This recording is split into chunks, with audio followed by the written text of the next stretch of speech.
Alright, folks. Welcome back. It is day 201 with Duolingo Japanese. We're in the process of reviewing for our big review. Once again, MAKU desu. Konnichiwa. Minasan youkoso. 今は本日日本語をどうする$5 I butchered that hard. I mean, that makes sense. I don't know what konji means. Oh.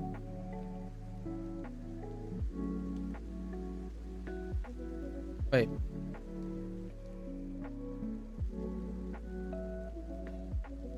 No. Everything else makes sense.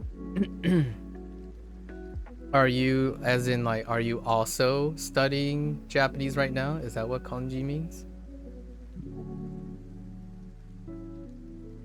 Or I guess you would, yeah. Because I don't have the word for also in the sense of not mo, but you would use mo, I guess. If you were saying I don't know. I don't know what kanji is. The rest makes sense. The rest I can see. Old.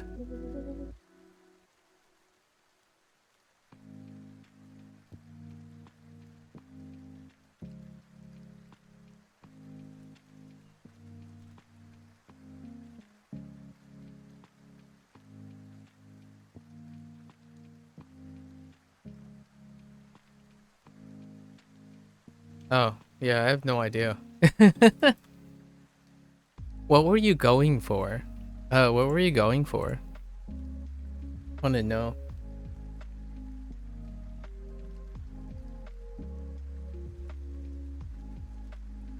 Today, something, maybe you are studying Japanese. I meant the sentence as now it's time to study Japanese. Oh.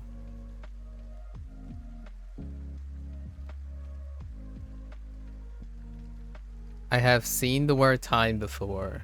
However, I have not been able. Yeah. No.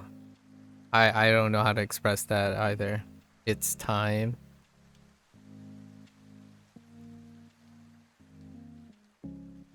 Probably the way I would be able to say it would be 今日本語を勉強しましょう and say it with like gusto. Let's study Japanese now with some gusto, right? But I'm not a very emotional person, so I can't make it sound like, you know, ikuzo or something like that, you know, like the Japanese gusto, you know. Okay, so we were in the middle of what, reviewing, so we have 6 units. Let's go. There's no recall for today, right? No recall. Something you haven't really learned yet? Oh, okay. I was using the let's go, or like the let's, shall we or should we, let's go, the shimashou. So I was using the masho ending.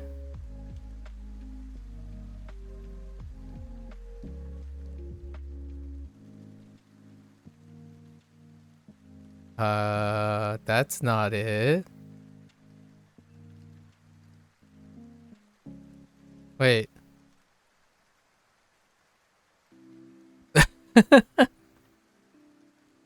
wait. I haven't wrote hiragana in so long. I don't Yeah, masho. Yeah, masho. The holes in your grammar and conjugation are showing. Ah, yeah, that's not time, right? The more you use it, yeah. This is like we should, or should we, if it's a question, but we should. However, provided the context, it could also mean let's something. So let's study Japanese. So 日本語を勉強しましょう. Let us study Japanese. Or we could also say 今一緒に日本語を勉強しましょう. We should study Japanese together now, or let's study Japanese together now. Okay. All right. Lots of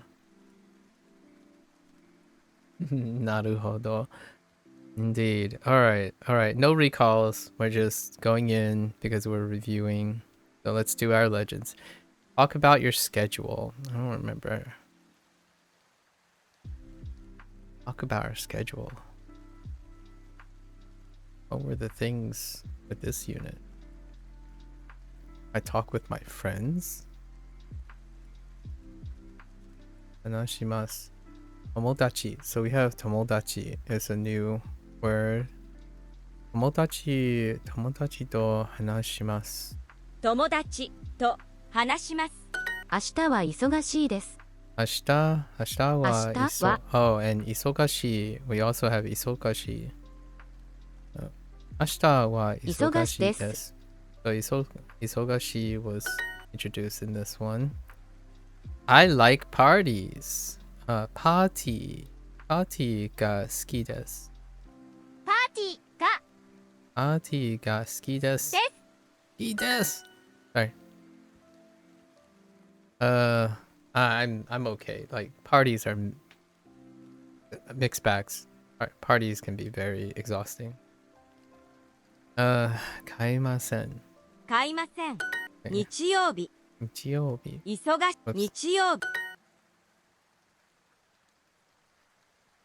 明日は忙しいです。わかります。Okay, cool. いいですね。友達。来ません。来ません。来ます。Okay. 明日。Oops. の明日。I don't want to talk about it. I just clicked on whatever. 勉強。日曜日は友達と勉強します。Oh, there's 勉強します。日曜日は友達と勉強します。What I heard. Where's 友達と勉強します。Pretty sure 勉強 was introduced in this unit as well. 昨日は仕事でした。昨日は仕事でした。And 仕事 as well. 仕事。昨日。来ます。来ます。働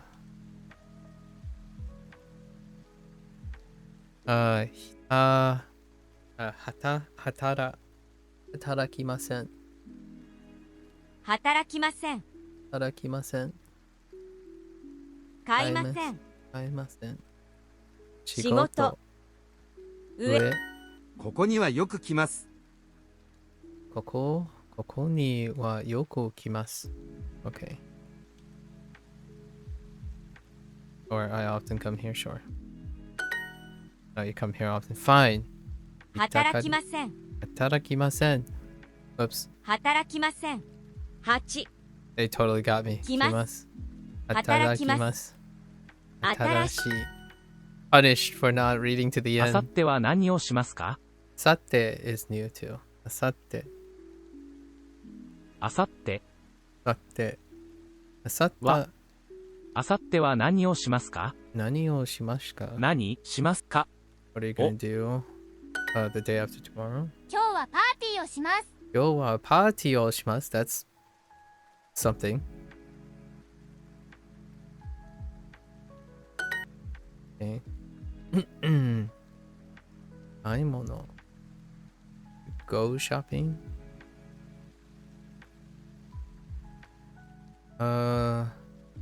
買い物に行きましたか？ Is it a に？買い物に買い物に行きましたか？行きましたか。 Yeah, it's a に。Get that knee in. Okay. 忙しい。忙しい。忙 Okay. I like to work and study, says a very small population. Both work and study. Whew. I can see some people appreciating work. I can see some people appreciating study, but both? Dang. Now that we're talking about a very, very significant minority. Still significant, but minority.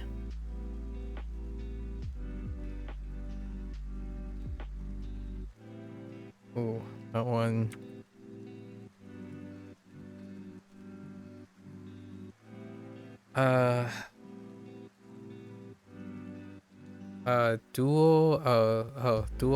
Duolingo.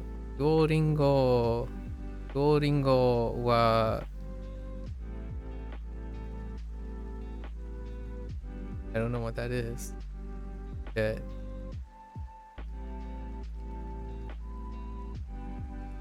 Don't know what that is. And then fine, but あって文プロは難しいだ。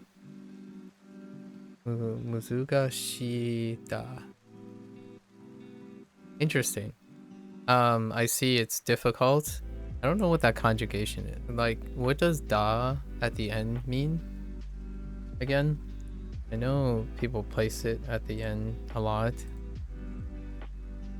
Duolingo is kind. Is it though? Is it though?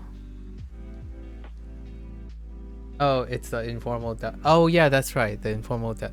Yes, that's right. The da. So I don't know what that other adjective. I can see you linked it together too.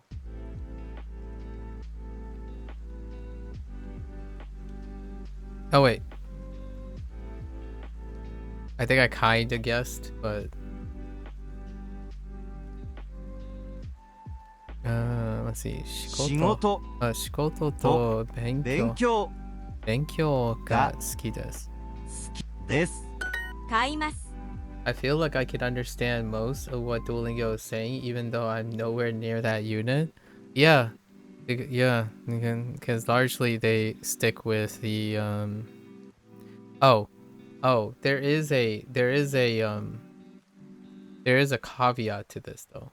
A Bunpro would just throw all these words and grammar in there. I have no idea how to make some. So, there is a caveat though.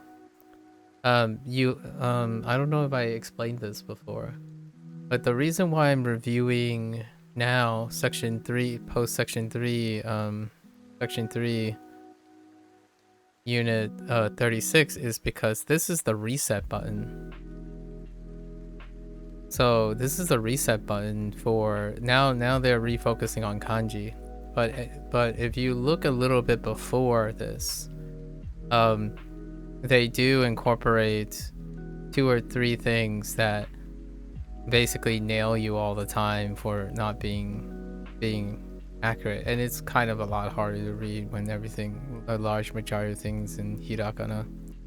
But the suffering comes from the endurance, attrition, than not being able to know what it is. right, being consistent is Duolingo's, I don't even know what you call it, act of a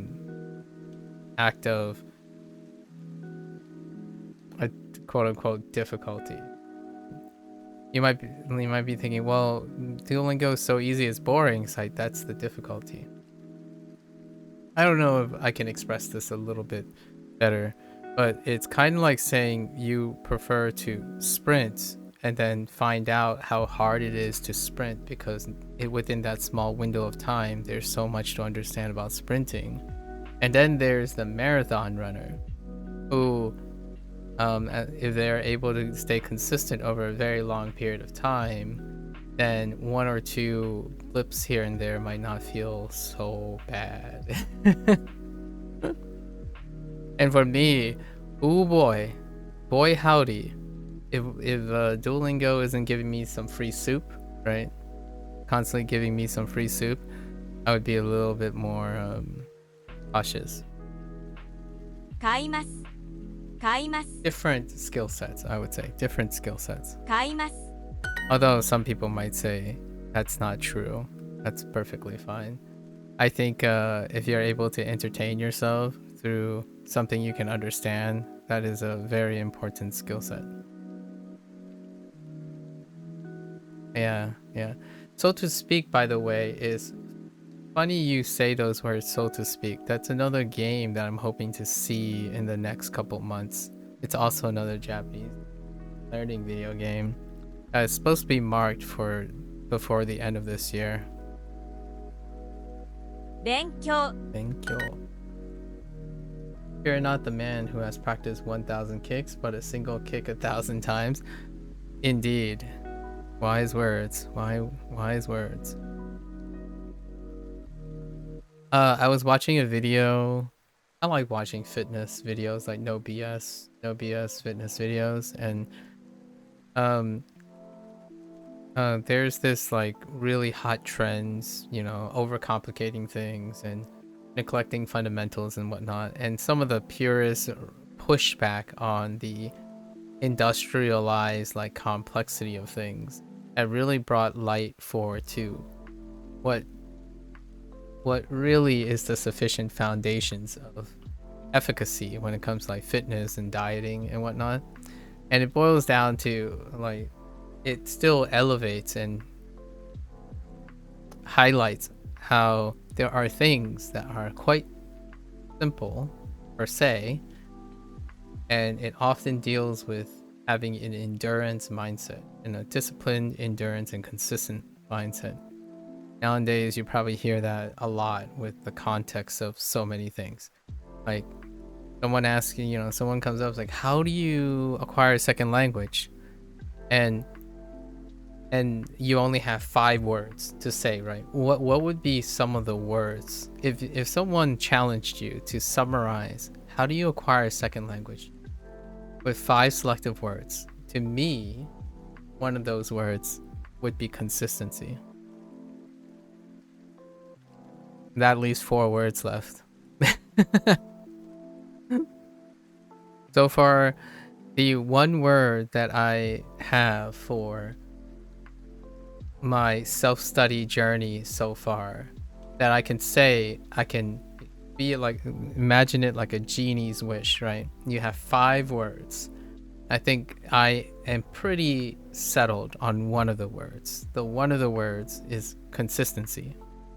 Right now, I'm leaning, but the second word is motivation. Yeah, the second word is motivation. Not sure about the last 3 words yet. You gotta choose your words wisely, you only have 5.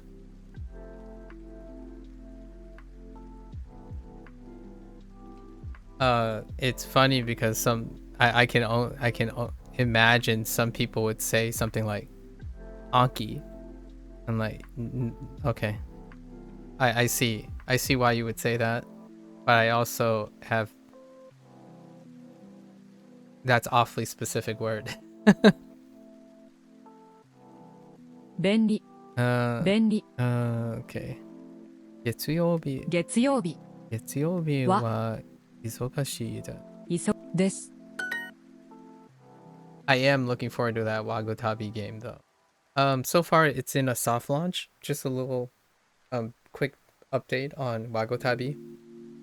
So I played Wagotabi when they had right prior to their soft launch. And their soft launch was in New Zealand and Belgium. And then recently it was expanded to, oh no, not New Zealand. Oh yeah, it was, I think. And then it was expanded to, I think, Australia. And then recently Canada. And with every edition in their soft launch, they're trying to update and add new areas. So what I played has been like maybe a month now. I'm basically waiting for a little bit longer before I revisit Wagotabi. Probably by the time I cover and extract all the vocabulary word from Shashinko, we'd be ready for Wagotabi's next prefecture. That game, unlike Shashinko, that game is curriculum based. It's curriculum based, so they're aiming to do a from zero journey in the game. So from zero. Not for everyone. There are people who, you know, would say, oh, but can I skip all these things that I know? It's like, how much does this game offer? Like, well, if you're already like N3 or N2, it's not gonna to those people, if they're asking like, oh, does this game cover N2 or N1 or that type of thing, probably not for you. From zero is such a different mindset. Like if you're a person who skips a tutorial because you think you're beyond you point your nose up on it, you raise your nose up on it, turn your nose up on it, then probably not for you. But I'm excited. I like learning from zero all the time. You see things in a different light with more experience. When you retread paths, sometimes it doesn't always have to take the same amount of time, but retreading paths really does give you the opportunity to see things in it. I like that. I play deck builders and whatnot, not necessarily for the sake of do I know this kind of thing.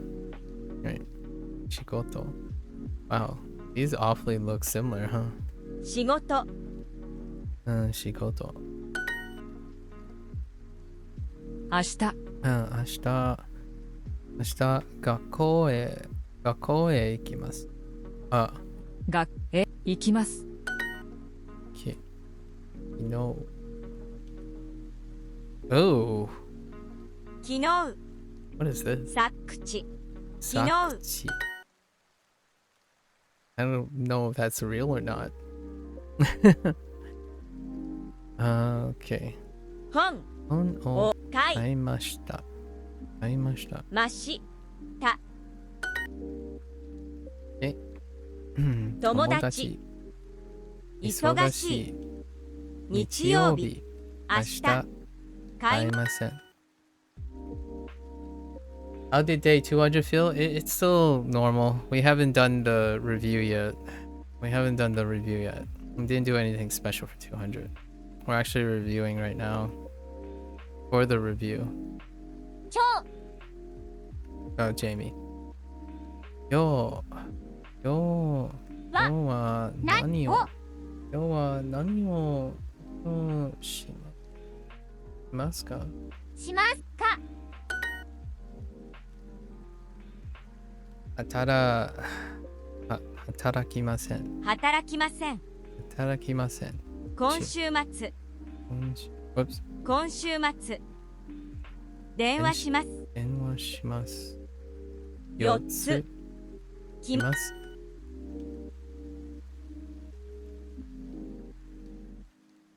How did you forget the word for Sunday though? Nah, Sunday's not important. Oh, they're basically rubbing it in on you now. 日曜日日曜日は友達と勉強します。勉強と友達と勉強します友達と友達と Okay, sorry. What will you do the day after tomorrow? あさって。あさってあさってはあさってはな何をしますか? し I did not have a party yesterday. 昨日昨日はパーティーパーティーををパーティーをし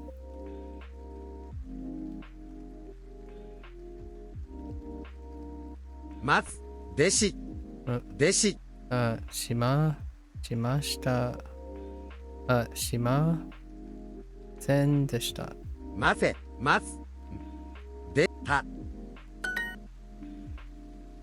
When do I think I'll finish with Duolingo's Japanese course? It will not be for another 6 or 7 months on average, provided I don't get sidetracked by other things. I'll probably end up getting sidetracked by other things. If we steer this course, it'll be another 6 months, 6 or 7 months. That's how many units. And just take the average amount of time, 3 days, right? 3 days per unit. Life things will come up, so you know I'll be like out of town every once in a while and whatnot. Like soon I'll be leaving for a weekend. However, 3 days per unit. There are, where are we at? 42, and then we have review days, right? Which we don't do any units. There are like 50 more units in section 3, and then there are like 80 more units in section 4, and you multiply by 3, so over 200 more days. Over 200 more days. 彼 However, we won't be doing like this one's just steady as he goes, right? No, that doesn't mean we won't be doing other Japanese things on top of things. Right now though, I'm doing things that I was approached for, so that's cool. I haven't done any self-interest things yet. We have a lot of self-interest things. However, I need to make time for them. Right now, we're playing a game called Corpseman.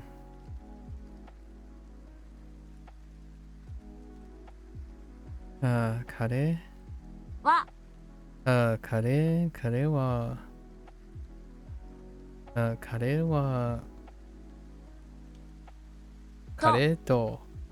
to wa hanashimasen. 話します Okay. Who is going to come? Got it.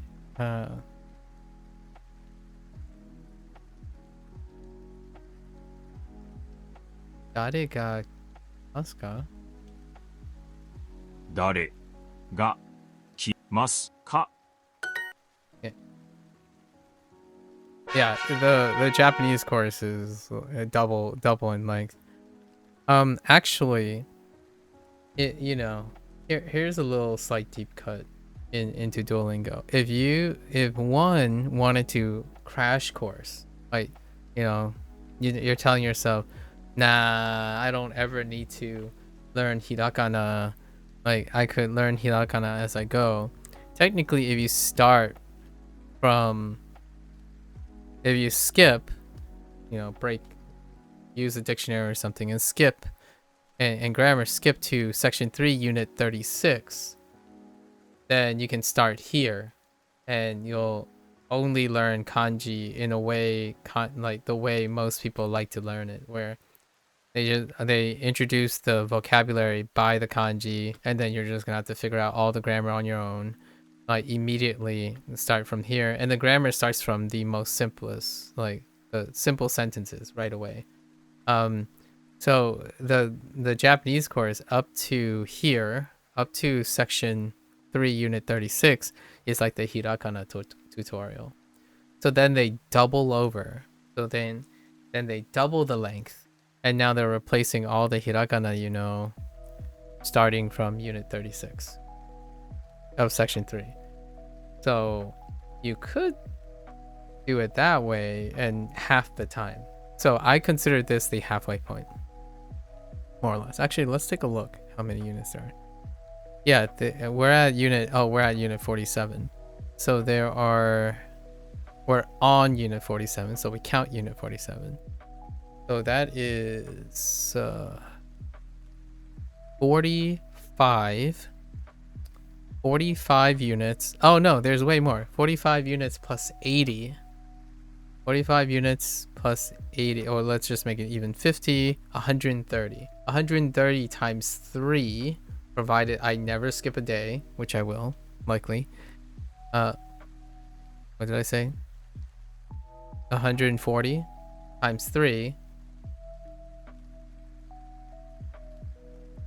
That's more than a year, actually, now that I think about it.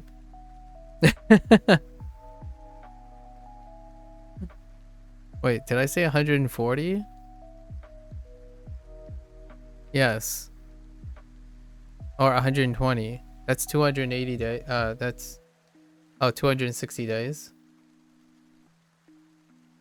Yeah. 260 days.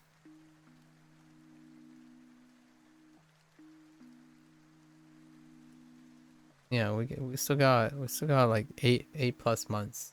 8 plus months. Will I speed up? Probably not. I probably won't end up speeding up. And I'll be taking more days, like to these last near every review day, right? Near every review day, like big 50 divisibility. We're gonna take 3 or 4 days to review before doing the stream. So that will add more days. It's been a while since we have seen hat. Oh, I gotta start wearing a hat starting tomorrow, actually. For 1 day though.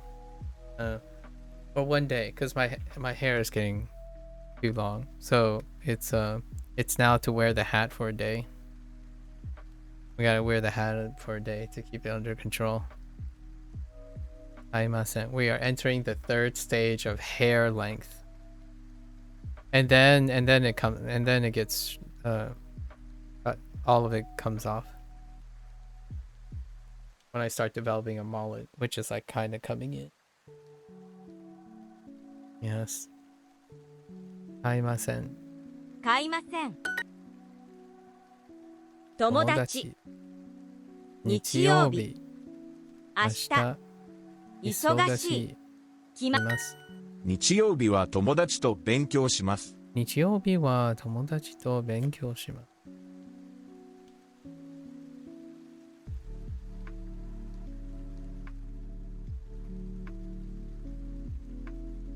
They really like Sundays. 日曜日。友達。忙しい。明日。買いません。その本を買いませんでした。200ウニと200ウニとsomething いいね。Yeah. It's not like that really funny mullet. It's more like, you know, have you ever you guys watch Japanese videos? You know how like it curls up at the end, right? When you have like band members who just let their hair grow out and it starts curling up at the end. That's kind of what happens. It eventually starts curling upward because it's kind of like hitting your shoulder or hitting your neckline. その本を買いませんでした。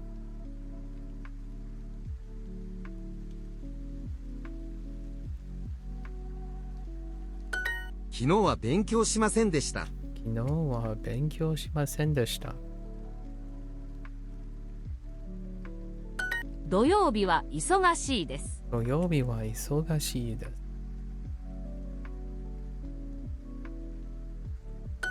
明日学校へ行きます。明日学校へ行きます。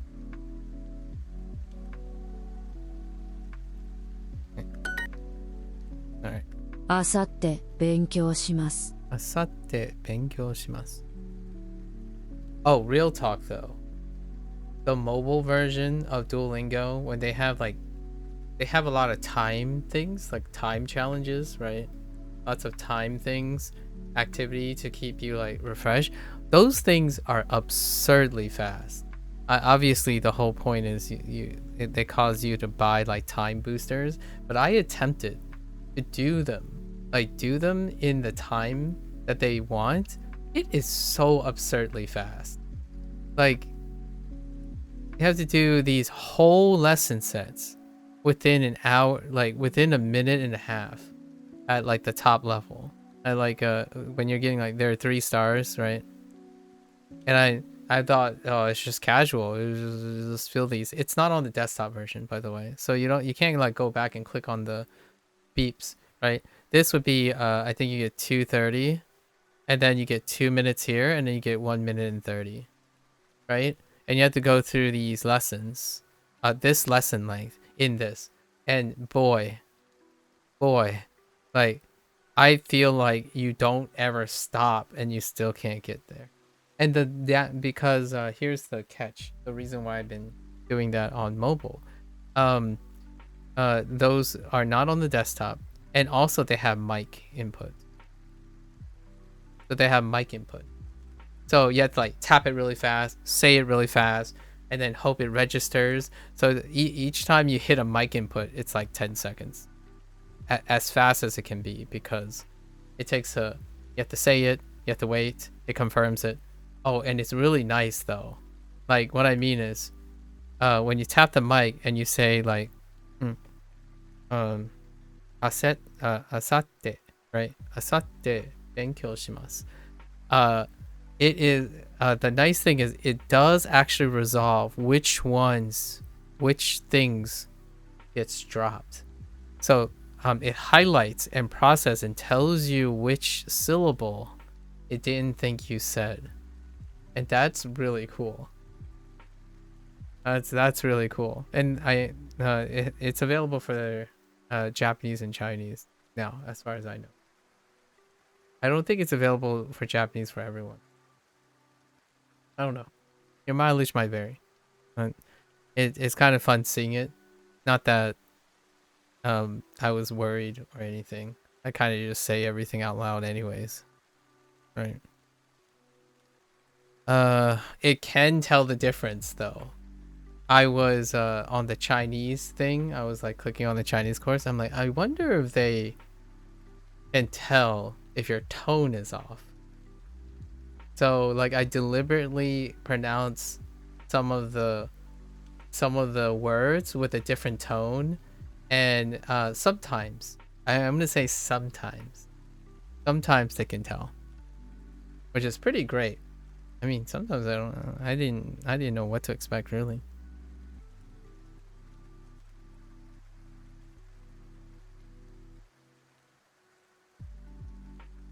Hmm. 私の私の官房は100 wait 101 yeah. I don't know if I've ever seen the E part, but 100 I guess. 100 109 90 94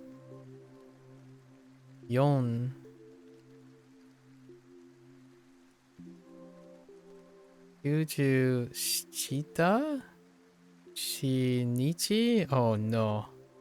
I don't know which read of that for that. But I get it. 194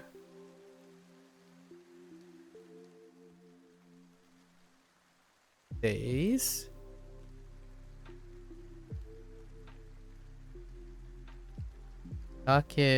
Daketo, but daketo section. Oh, section wa クションは2とウニと1です。Oh, sections are 2 and unit 1. Oh, okay. Interesting. Oh, your streak. Oh. I see. That's a clever way of saying streak. 明日、あさって、あさって。あさって勉強します。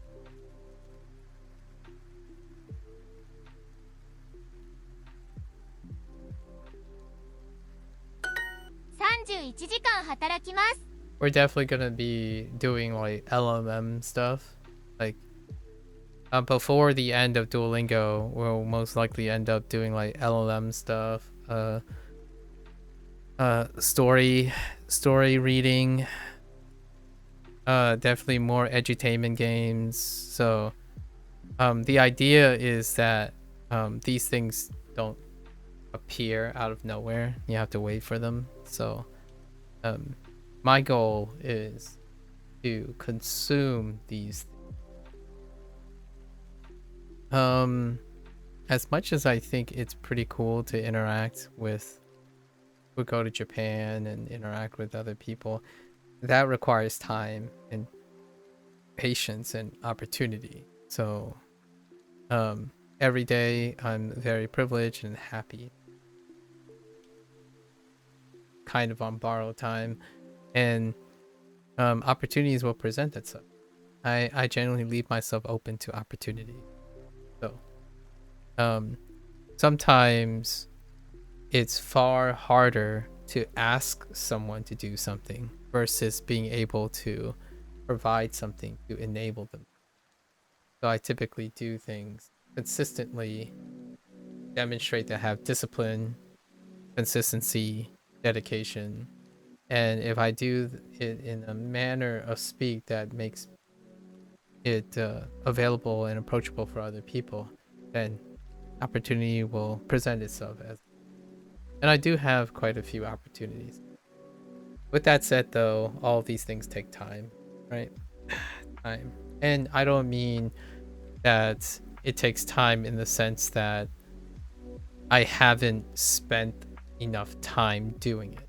The idea is I know when I will probably seize the opportunity when the opportunity. So we never know. It could be today, it could be tomorrow. I could completely stop Duolingo today if the opportunity presents itself. I typically do things out of self-interest, and then right until otherwise. So I like people who I know are I like encountering people who I know are proactive and or requires me to help them in some way, and that guides my actions and self-interest. So if you're someone who's very successful, very good at studying, well, very well-to-do and all that, and you want to keep it that way and stay uninvested in other people, and you are more than welcome to chill, hang out, share your stories, because I like getting success stories from other people, like experiences. That'll help me out, right? And that's kind of free in some sense. I'm getting the better end of the bargain, really. Other than that, until someone approaches me like, hey, you want to do this thing, and I'll consider it, see what my exposure is, and then do it. That's kind of how I end up playing the last two games, the current game I'm playing and the game I'm playing and the game I played before that. Oh, and Wagotabi was also one too. So the 3 games before that, outside of Shashinko was self-interest. It was enough of a lull period that I could fill it in, and I haven't had the opportunity to do any self-interest yet. I have 7 games that I wouldn't mind reading the narratives for, or like slowly working through it, working through the game in Japanese. For the Japanese side of things, Chinese, I think the same game is also localized in Chinese, so we can do whatever Japanese games, whatever game that has Japanese localization, so it generally has Chinese localization. So we would play the game 2 times over, and that'd be pretty sweet too. In fact, now it's seeming more and more likely that I will be reading the game in Japanese and learning about Japanese, but meanwhile at the same time thinking about what the Chinese equivalent is, and then we'll have a role reversal and play the game again in Chinese with Japanese. So inherently the projects will be, hey, this is a game, and I'll be doing it in 3 languages. I'm going to play Japanese games on stream. Yeah, I've played Japanese games on stream a lot already, but now it's going to be in Japanese letters.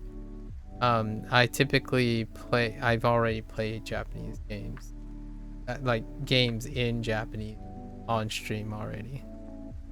But now I can play Japanese games that don't have audio and try to read it and stuff, right? You know, read it with my own voice as opposed to having the game provide the voice.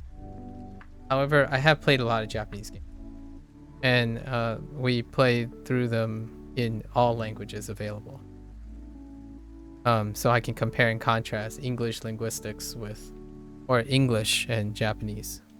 Like a Dragon series was in English and Japanese in the last couple modern titles. And then now this most recent one is in Japanese, Chinese, and English. Now I've yet to play them in Japanese and Chinese, largely because I stopped it right as for this part. I started language learning after I stopped it right before it. The reason why I'm doing that is Like a Dragon was released this year, at the beginning of this year. Can't believe it's still this year. No, was it? Yeah, the beginning of this year. And it's gonna be a while till the next Like a Dragon game. I have plenty of time to get a crash course, because I have no doubts that Like a Dragon 9 will be dubbed in all 3 languages again. Possibly even Korean? Possibly. The world of Like a Dragon is contemporary. So even when there was it was only Japanese only, there was some English, there was some Korean and Chinese in it already, because Japan is slowly becoming a multicultural hub, right? Because of its exposure. So it's pretty cool. Yeah, Yakuza. Yeah, Like a Dragon. Yep. Ichiban Kasuga. Yep. I played all of them back to back to back to back. That was the last major project that I played, that I did for stream content. I played Yakuza 0 through 6, right? Yakuza Like a Dragon, and then Like a Dragon 8, and also Judgment and Lost Judgment. All of them back to back to back. And then I started my language learning journey.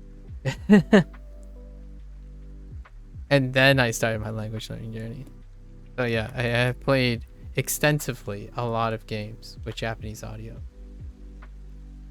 but I wasn't able to read it, so that's always a thing.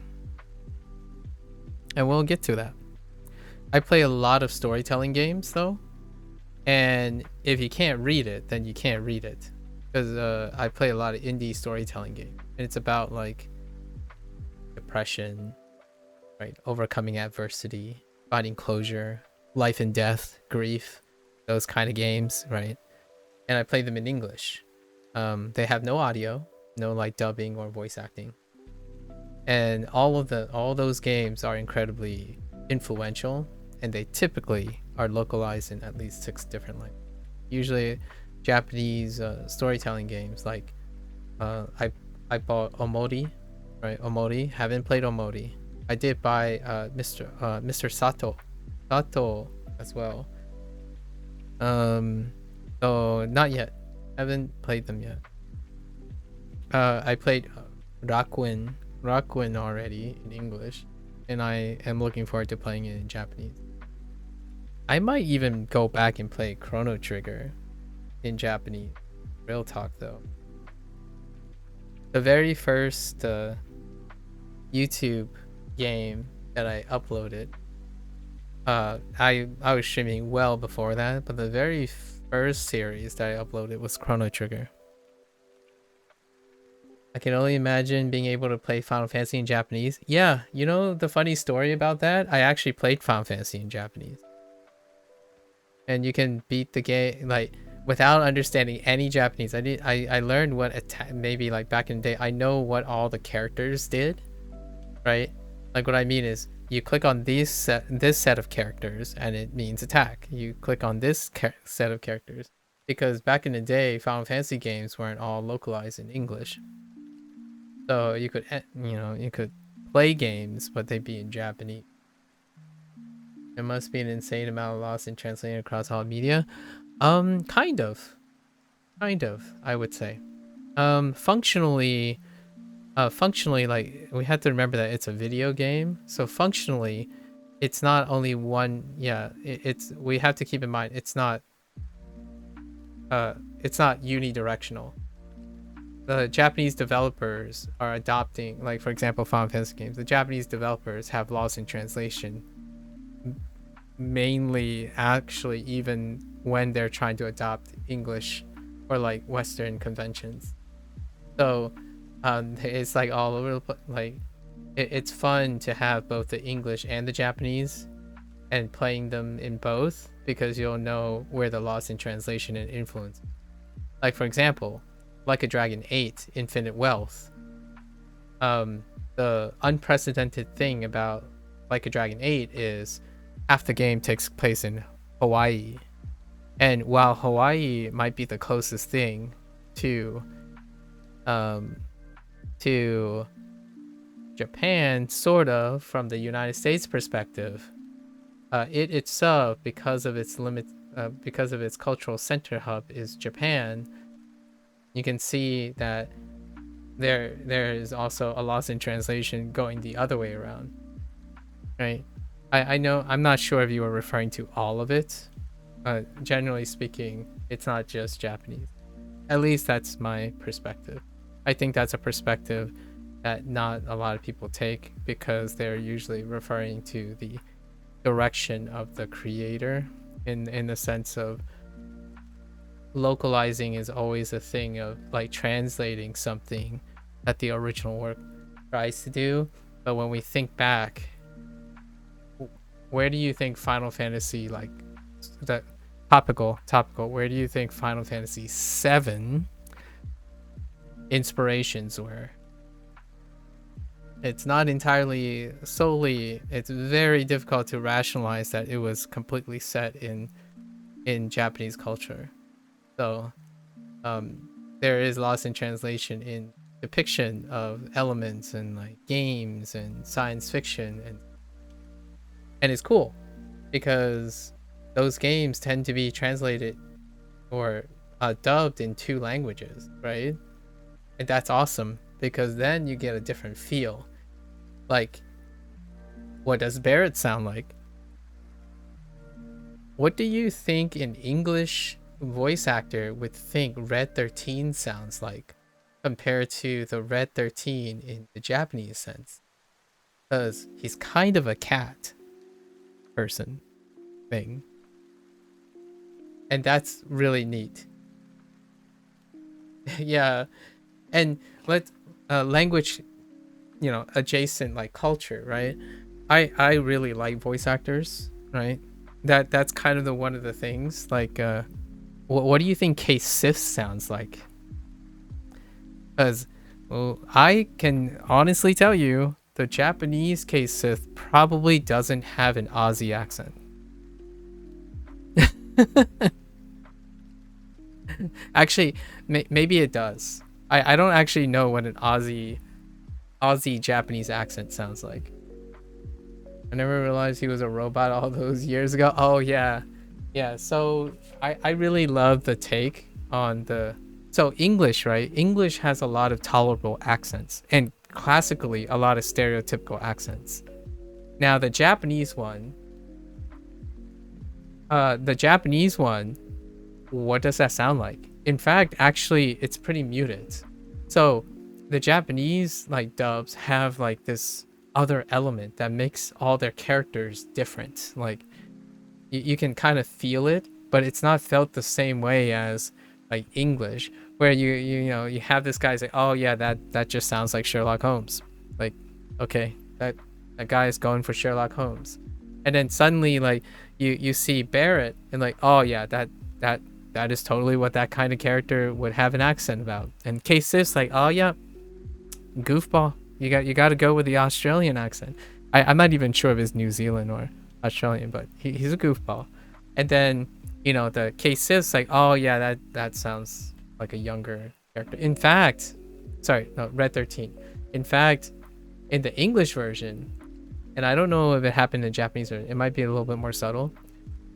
There are two voices. The same actor, the same voice actor, have two voices for Red 13.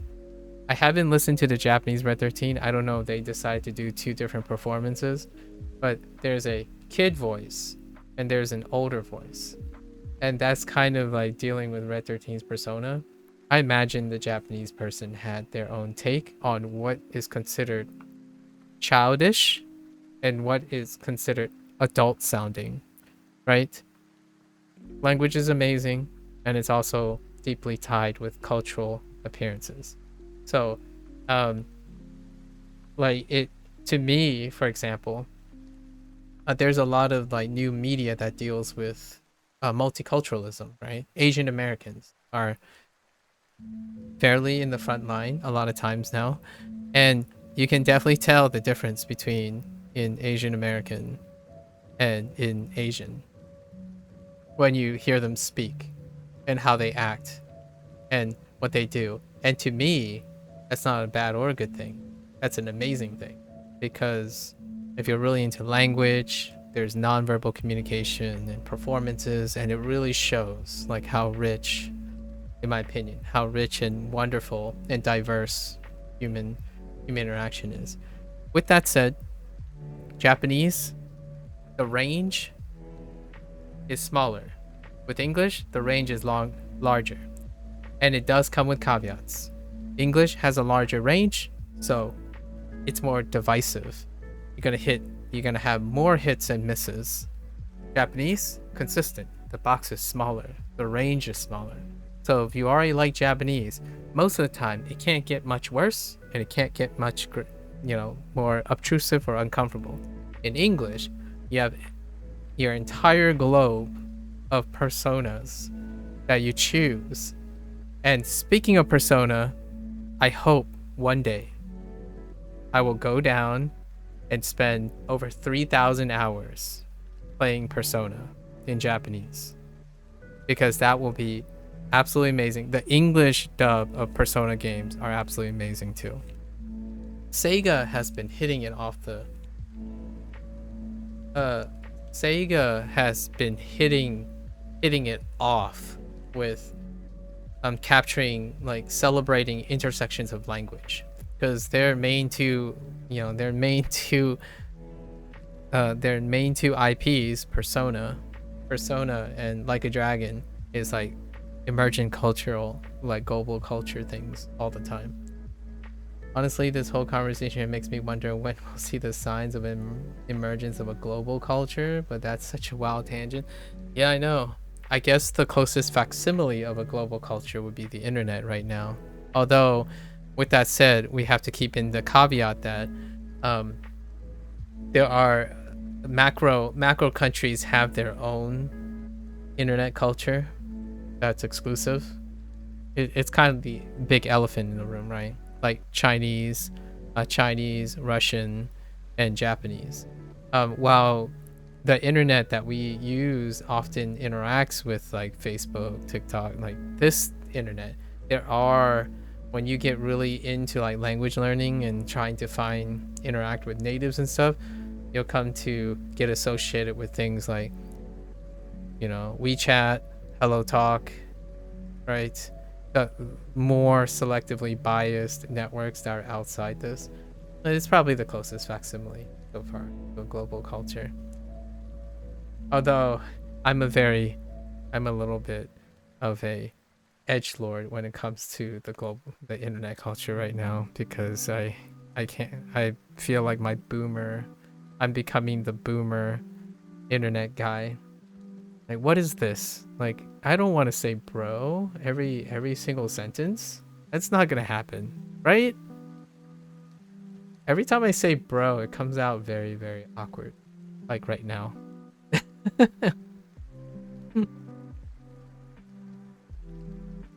No cap. Yes, no cap. No cap. No cap. Bro only. Sorry, that's so awkward. I say slap sometimes though. Slap is okay. I think I'm good with the slap. I kind of slap sometimes. Occasionally when I'm playing like when I'm getting to the end game of a fashion, like I was fashioning at the end of a like an RPG game or something, I occasionally say drip, occasionally, but that's Gen Z. We're not even gonna get to Ohio Phantom Tax and Skippity, whatever, all like Riz something, all those things. We're not even going to touch that because I have no idea how that works. You know,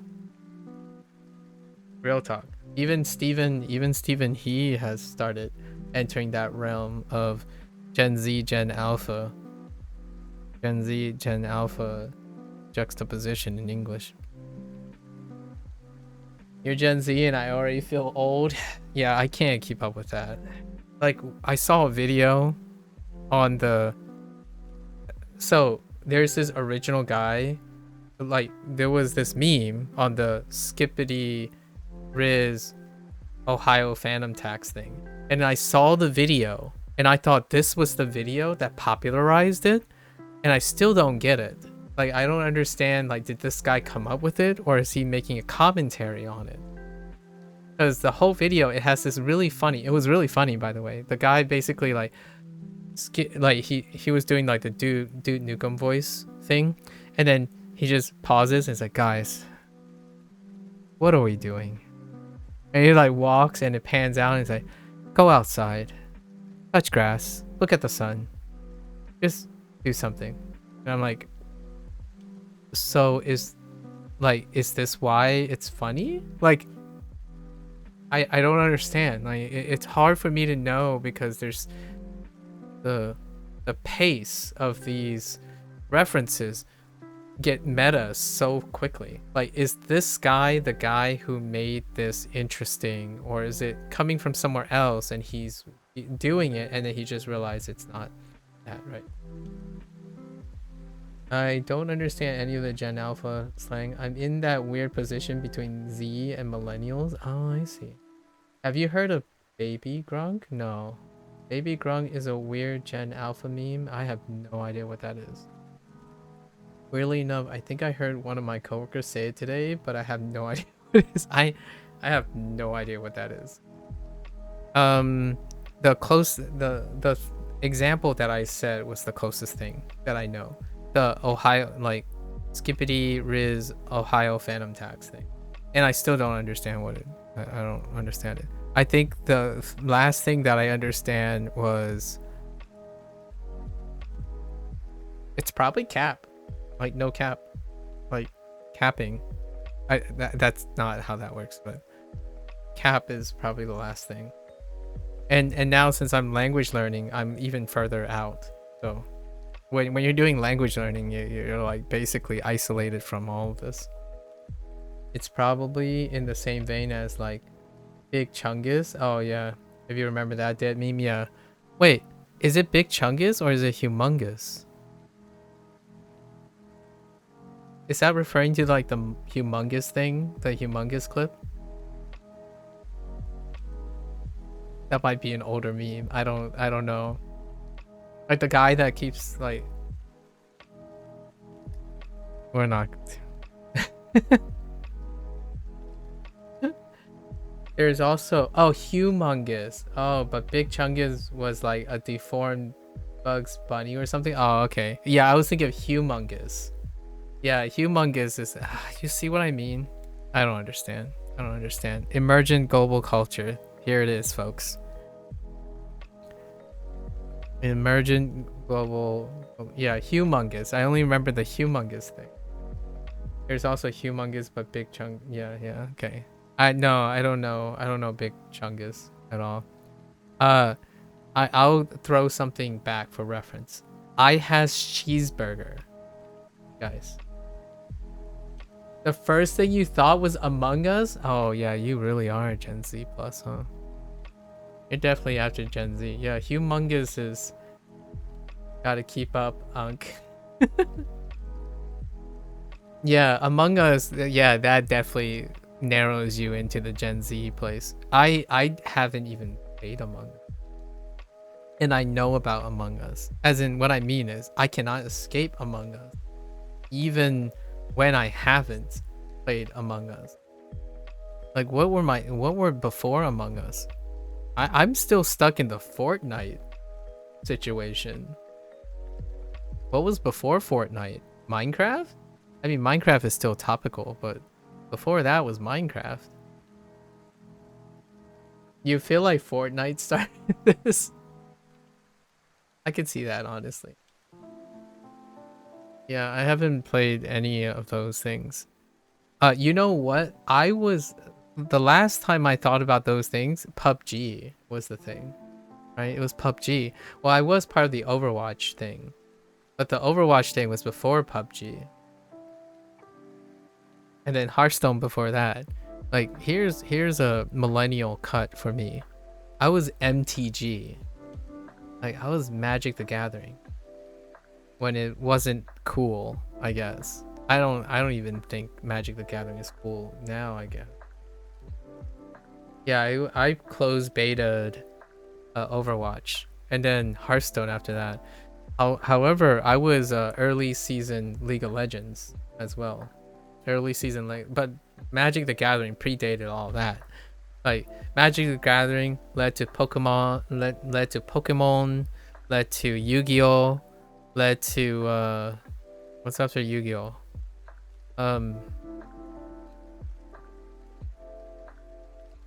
There's something in between Yu-Gi-Oh and Hearthstone. There was a Gwent period. I went through a Gwent period. Oh my gosh. All that preceded Among Us. All that preceded Fortnite. Bakugan? Bakugan is not the same thing. Get out of here, Sub-Zero, you little trendy hipster.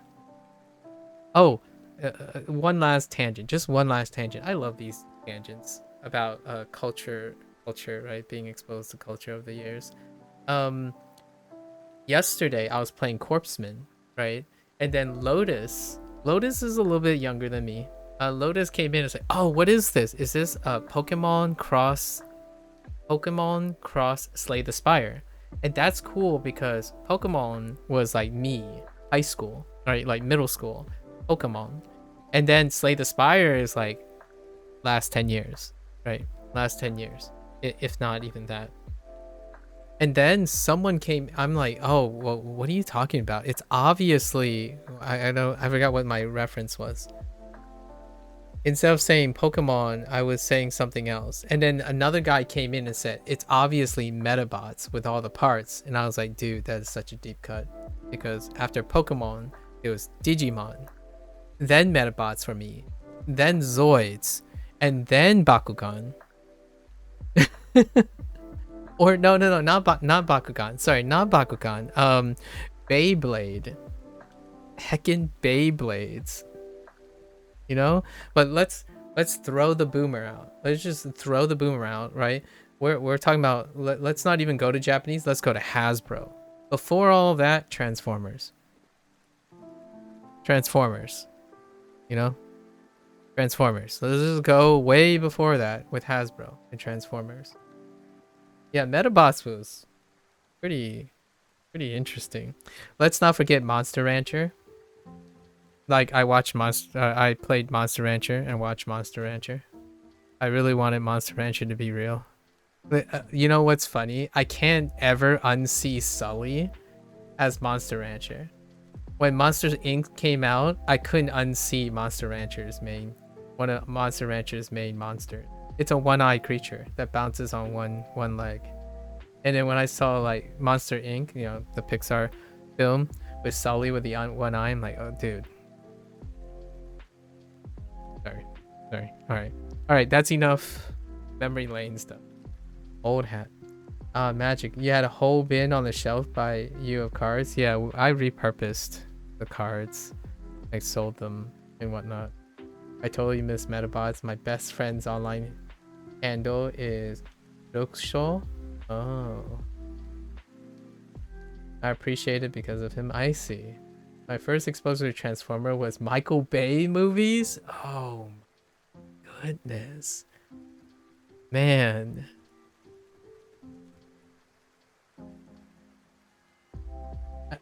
It's not a bad thing or a good thing, human being. I just think like this is so cool that we have generational gaps because it's really funny. Wait, never mind. No. Oh, Duel Links. Oh, Duel Masters. Okay, Duel Masters. Remember what was her name? Yeah, it was Megan Fox, the first Transformers film. Because that's about all I remember about the Michael Bay movie. Megan Fox. You mean you don't even remember Shia LaBeouf? Really? And okay. Here's a boomer. Here's now officially a boomer meme. Just do it. Sorry, that's the best I got. You know, post Michael Bay film, right? Just do it. Okay, all right. That's enough. I won't do any other memes from now on. We're good. All right.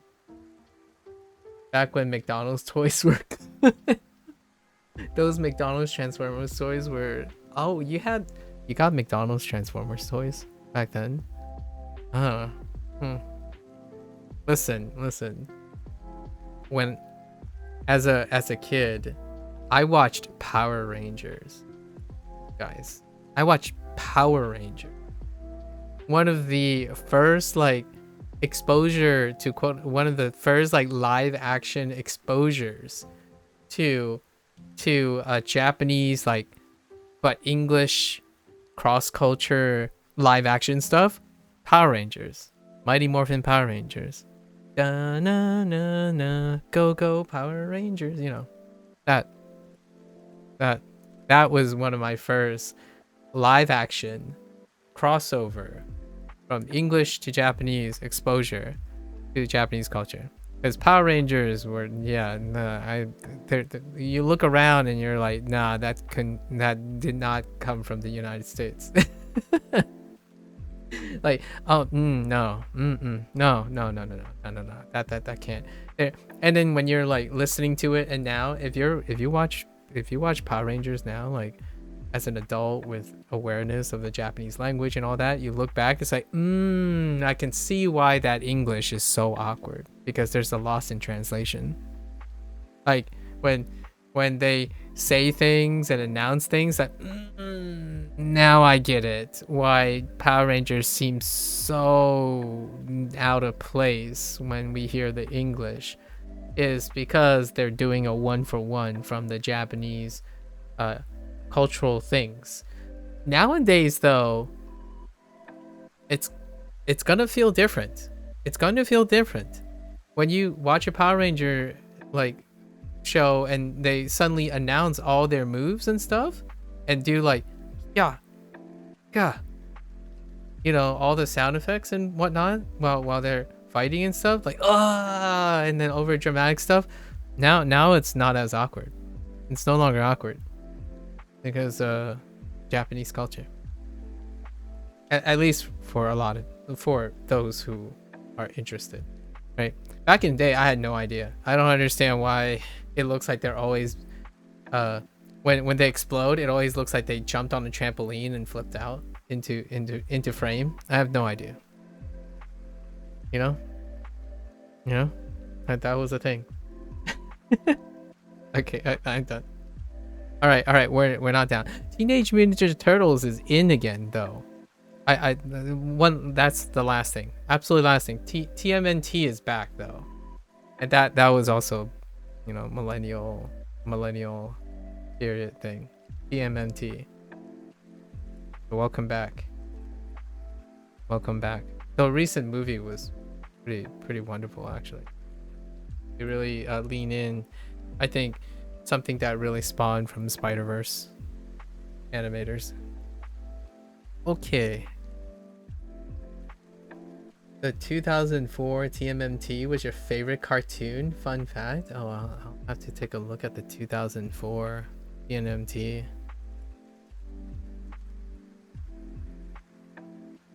X-Men, they had a remaster of the goated X-Men show. I really like that X-Men show, and this one we're like leaping from, you know, now it's more like whenever you see a Japanese attempt at the X-Men, it kind of ends up basically just being My Hero Academia. You see what I mean here? Like there's a lost in translation on the other side of things too.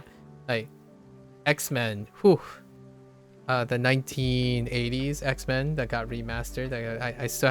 I still have yet to see it. The remaster, the re-release of X-Men. That show was amazing. And no, you can't. Like I don't think you would find that anywhere.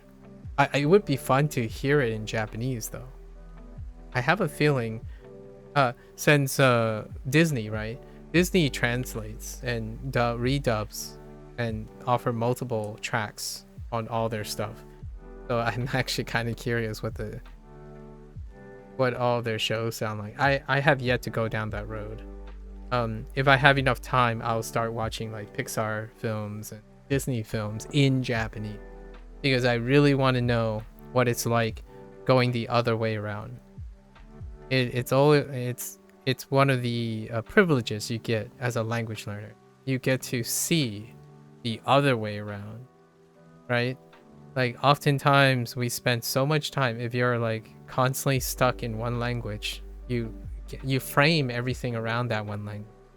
So often you make comments, you know, you find yourself making comments like, oh, I can't understand the other way, but this way, yeah, the English is awkward because so and so. I kind of know a little bit about Japanese, that kind of thing. You make that comment to yourself. At least for me, I make that comment to myself.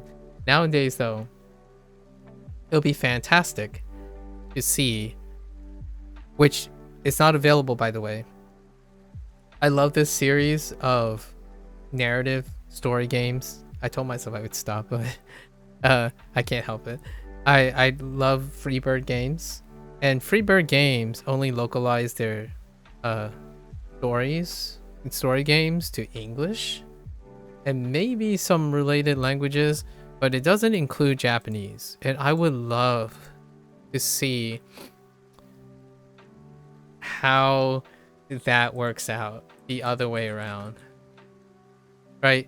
Their Freebird games are the people who made To the Moon, To the Moon, Finding Paradise. I've yet to play Imposter Factory, and they just had a greenlit on their To the Moon Beach episode, so I can't wait to see their game come to life. Wait. Oh, I was wrong. Oh, yeah. No. It's all, yeah, they don't have oh, maybe they do. It says on the store page, right? Usually Steam has interface, full audio, and subtitles. And the only column that's checked with all the languages is interface. So I don't know if that means that they translated there. I should find out. Maybe they did. I would love to play those games again, but from a new lens. What more do you want, right? There's got to be beautiful games, wonderful games that you love, and you can play them again, only this time in a different language. Perfect, in my opinion. almost a wonderful excuse. I don't even need an excuse to do that. Anyways. Alright, enough dilly-dallying. We have yapped quite enough. 31時間働きます。働きます。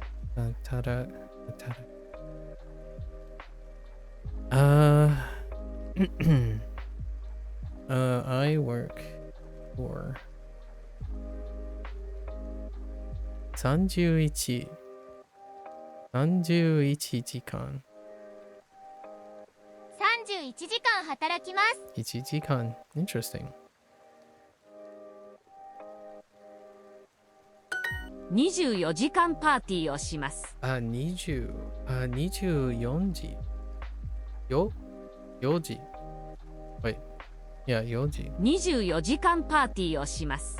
24時間パーティーをします。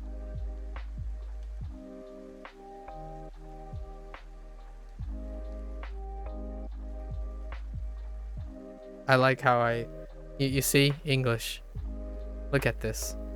I naturally picked up 4 when I was thinking 4. This 4.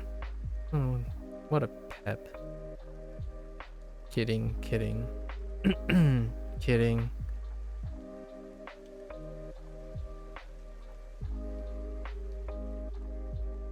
Wait. 誰が来ますか？誰か来ますか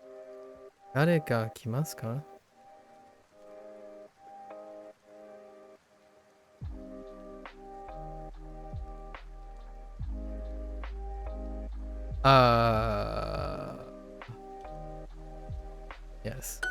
今日は勉強しません。英語は難しいでね。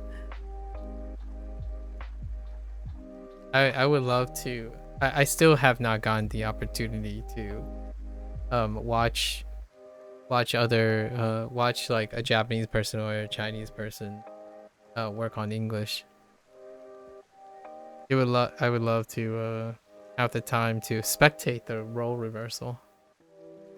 only my goal is not to critique how much they know English, but to empathize with them on how I know Japanese and learning those English concepts using my Japanese.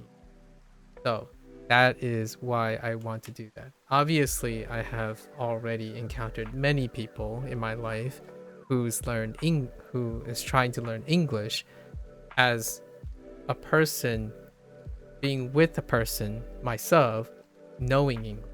However, now I have even more curiosity on trying to watch someone in my target language, being sympathetic and empathetic to that person in their target language, trying to learn English. It's already happened to me a lot. I think because the way Duolingo constantly relies on the translational thing, it comes up so often. Like, English. 今日は勉強しません。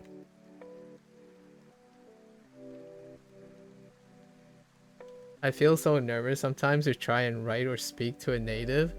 Yeah, you're gonna have to overcome that nervousness. Go into the Discord and announce yourself to the world, you know? I'm kidding. I'm sure you'll go at your own pace and develop.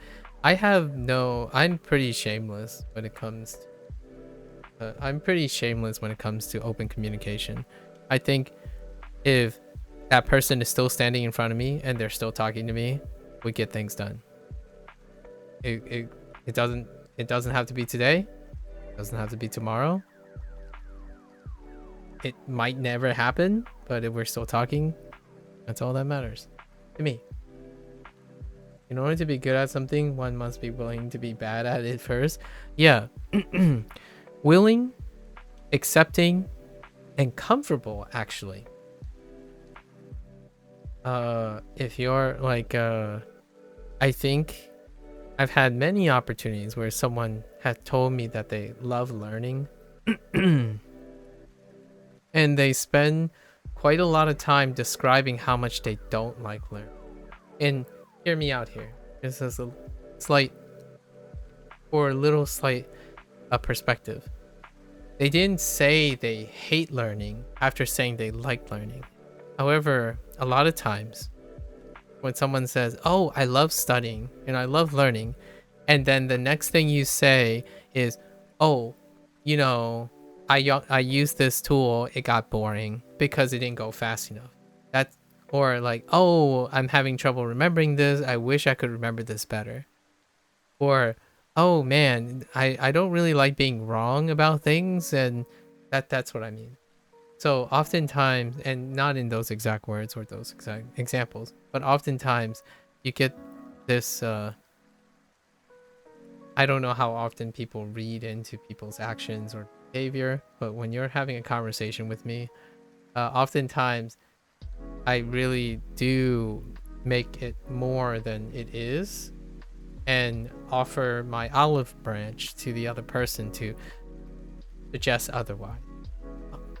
In this case, it is a very common form of cognitive dissonance that provides a very discomforting relationship with the self. Like people who say they like certain things, but proceed to spend an astronomically amount of time or significant amount of time suggesting otherwise through their words. Not only their actions, but through their words. Obviously, because I say words largely due to the idea that I interact with people mostly through words. I don't have the privilege to go out and meet hundreds of people and then have enough time to meet them. So usually it's through text. So oftentimes, the difference here in logic is that you get a dialogue, right? You respond to this dialogue, A, B, C, D, right? Like a video game, for example. You choose that dialogue and then you proceed to the response, right? Immediately, in my opinion, a significant number of people would forget what was already said and proceed to react to the new thing. That's not what I'm talking about most of the time. When you connect one idea with the next idea, viewing the person, trying to empathize with the person, oftentimes that's what I mean by cognitive dissonance. I think a lot of times when someone says one thing and then behaviorally says other things, oftentimes they're kind of disjointed. And I don't think that's necessarily non-sustainable and unhealthy, provided the person's really happy. Sometimes though, you start to worry when someone says they love something and they can't imagine doing something else without it, and you listen to them, right? You give them the opportunity to talk, encourage them to talk, and it becomes very apparent to you that pretty much everything they do makes them upset. So the question is, then you ask, is it your responsibility to point out that the thing you hate is one in the same, it's involved in the things you love, right? It's a way of coping, yeah. It's a coping mechanism, yeah. There are coping mechanisms. Sometimes the coping mechanism can be so powerful by compartmentalizing that the thing that you like is also the source of the things you don't like. Like for example, my favorite one. I'm gonna nod this off to Sub-Zero. Sorry, Sub-Zero. I'm gonna use this as our talk, but the idea that you love learning, but you want to master something. So what I mean is, the thing that gets you most excited about like the activity of learning gets you most excited, yet your goal is to master something so you don't have anything to learn anymore. And that's a very common one. Almost the same thing as learned helplessness, right? There are people I work with who are full-time that complain about their situation. They don't like the job of being there, for example. Yeah. So you like cope really, really efficiently. It's possible. It's definitely possible. This may be the cider talking, but I feel like most people don't really know who they are. Younger, I would say the younger you get, a lot of times, yes. Nowadays, you get so many stimuli pulling you in different directions. You rarely have a chance to ask yourself. Like you're being told, you're being exposed and being more or less unintentionally. It's not necessarily malicious all the time, but unintentionally being exposed to the point where you are dictated by how you live. Like you're encouraged to live a certain life and a certain identity, a certain thing. So it's not necessarily something that is only the consequence of one's own choice. And that's kind of a situation when they could just go back to school or find another job path. It is possible. The old social contact at work. Anyways, I think about this all the time because largely whoops, I will not whoops. 今日はどうですか? I really am interested in raising a little one, and well, you got to know all this stuff, or you got to be aware of all this stuff. Not like I'm gonna try to micromanage the little one. Sometimes there are things you have to be aware of. For it's like no. This is what I'm here for. No distracting nonsense. Oh, we just delay the stuff, I stretch it. The more I invest in other people, the more likely we get this stuff. This stuff is exchanged, right? I don't think there's anything more valuable than the experience gathered from interacting with a being in this context. Like, to me, if someone were to say, oh, I didn't get 30 minutes of studying it, like this is privilege stuff. So if you're like making yourself available, right? Like say you're a content creator or something, and you're not doing it to interact with people, then it's kind of like your whole social contract thing, like going back to school and finding another job. If you're becoming a social person, right, a public figure, and you're trying to study publicly live and you're upset, like if you think that distractions make you angry, that would be another example of cognitive dissonance, right? Like you're doing one thing and then you're not taking consideration of what would happen. And for me, it's the other way around. I would be impressed if I don't want to say this out loud because then it'd be like challenge accepted. The impression I get is the more someone distracts me from something, the more likely that there's investment, right? As opposed to, and there are different levels of distraction, etc. But we are having a conversation, so that's always worked. I think not getting to review like a 20 vocabulary, that's like a dime. That's a drop in the bucket when it comes to not having a great, like passing on a great potential for great discussion. I said great like 6 times there. It's fine. How are you today? 彼とは話しません。彼とは話します。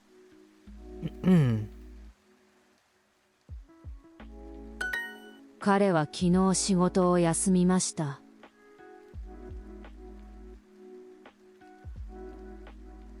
Alright. 彼は what? 彼は昨日仕事を休みました。Wait.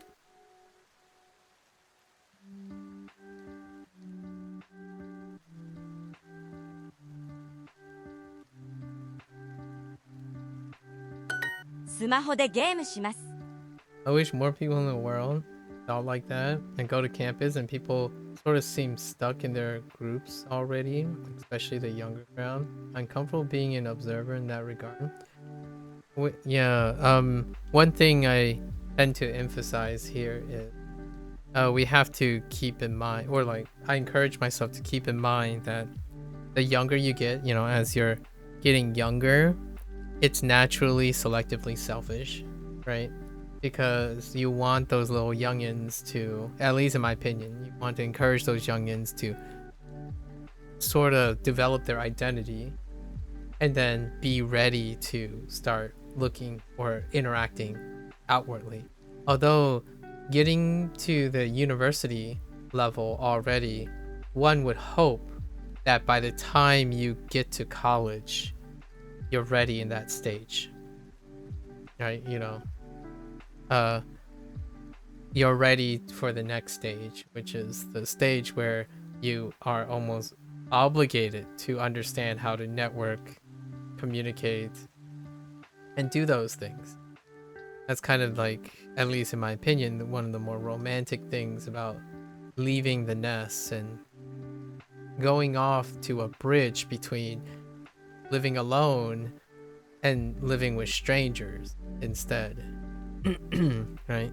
The next step would be still companionship, but with strangers.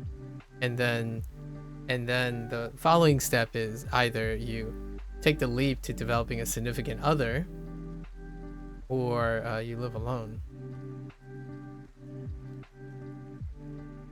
And I think those stages are delayed nowadays. Like in the last decade, I think there's a shift. I have a feeling a lot of individuals lack the social adapt, like having enough social exposure to overcome anxiousness and insecurities with interpersonal skills. Like on the what you call it, improvised problem solving, like, you know, dynamically responding and overcoming compromises and conflicts of interest and whatnot. That stuff is I would say shifted quite a lot. So I'm not surprised that would be still the case now. I think it was still the case back in the day. It's been a while. When was the first time? It's been 18 years? Almost half my life ago. It's been 18 years since I stepped on to college soil on campus. I'm one of those people to an extent, hence why I say I'm stuck between Z and millennial. Oh, okay. I'm gonna break out of that shell. That sounds so cliche. Like what I mean is I was gonna pour on the sap and say you just gotta transform into a social butterfly, you know? Become the butterfly. And before everyone comes in and gets at my throat, it's like, but what if I'm an introvert? I'm like, in my opinion, I know this sounds trivial after the fact, but I am one. Or I would like to say that socializing with people drains the heck out of me. That doesn't necessarily mean you can't be adept at it. There are lots of things you do in life that makes you exhausted, but you can do it. And what comes after is more desirable than the task itself, right? So there are things to like, and there are things, the whole package. There aren't ideal things meant for you.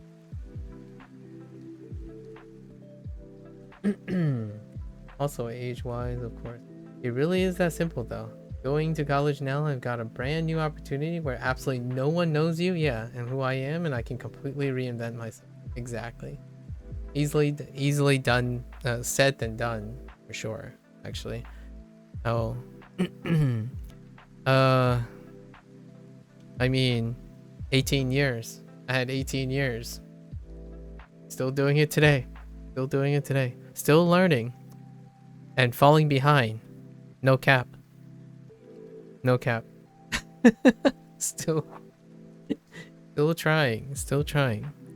It doesn't end. You don't master a life skill. You know? スマホでゲームをします。今日は勉強しません。今日は勉強しません。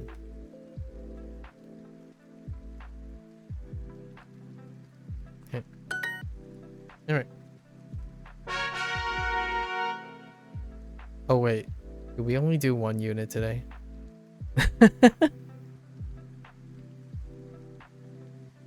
We'll add another day. Nonsense. 時々一人で飲みます。時々。 Alright, I gotta remember 時々。時々一人で飲みます。一人で。時々一人で飲みます。飲みます。飲みます。 Sometimes I drink alone. Feels bad, man. 一人。一人。低い。その椅子は低いです。冷蔵庫。左下にあります。はい。ね？左下にあります。左下。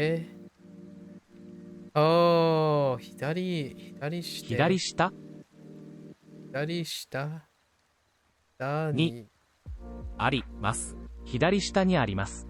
Oh, actually sounds really weird.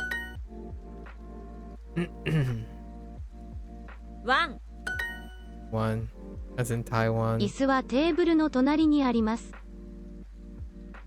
椅子はテーブル。コーヒー、ジュース、テーブル。椅子はテーブルの隣にあります。テーブルに。椅子はテーブルの隣にあります。隣。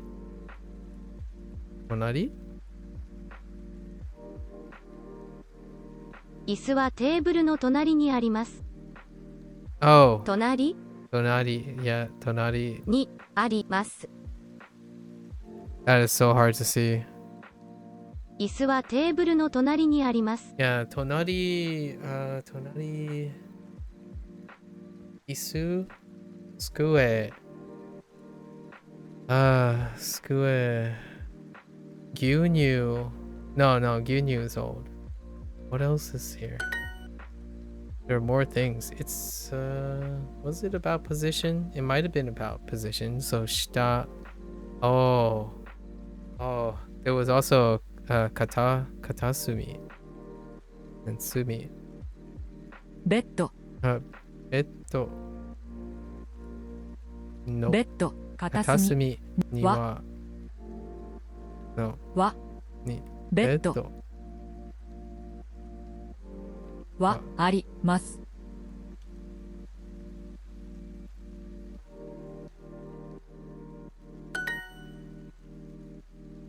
Oh, okay.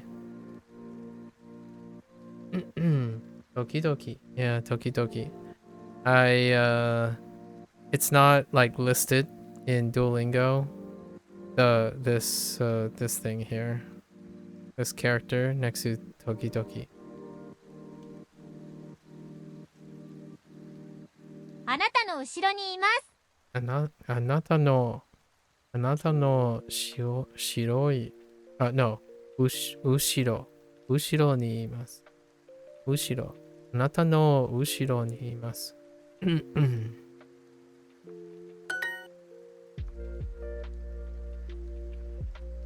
Yeah, that one. 下。8月。本棚。隣。横。I don't want to talk about 鏡は汚いです。鏡は汚いです。あ Oh, the mirror. I said that mirror. お土産。お土産。お土産。布団。Right. 布団。ワン。台湾。汚い。汚い。長い。長い。右上にあります。右。右上右上右上にあります。にあります。あります。前にテーブルがあります。I heard it's called Noma because it looks like a no and ma in katakana combined. Oh. Oh, neat. I see. Ah, Noma. I'll remember that. I'll remember that. 前にテーブルがあります。うん。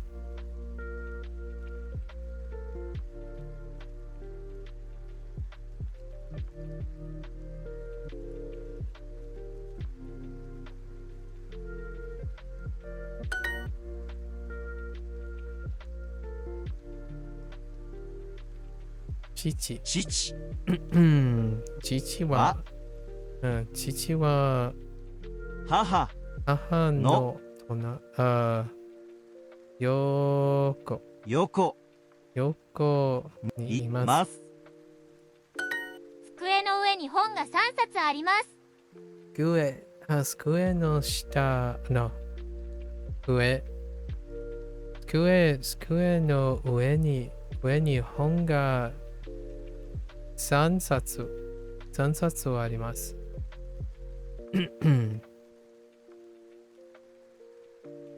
机の上に本が3冊あります。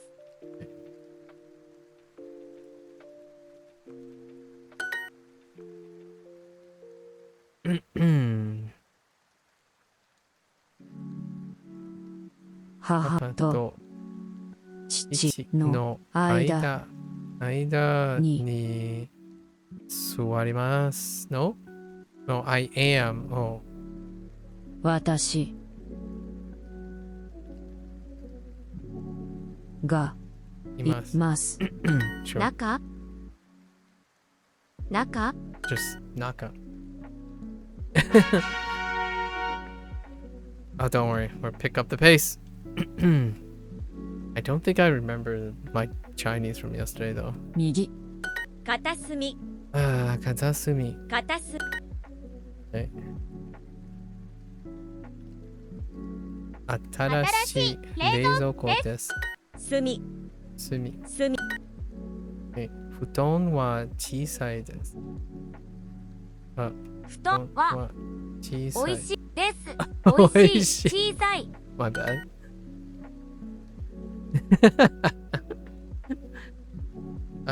The futon is delicious. I know.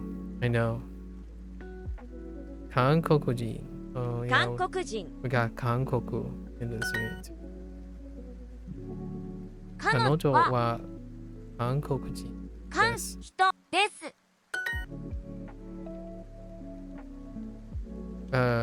低い。低い。鏡鏡は古いです。です。冷蔵庫。冷 Okay. Don't. Hmm.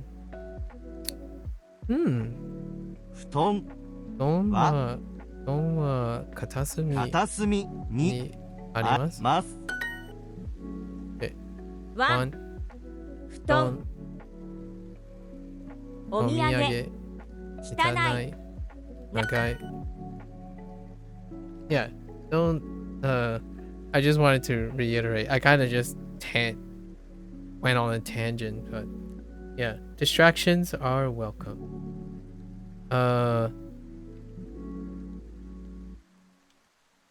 That's about it.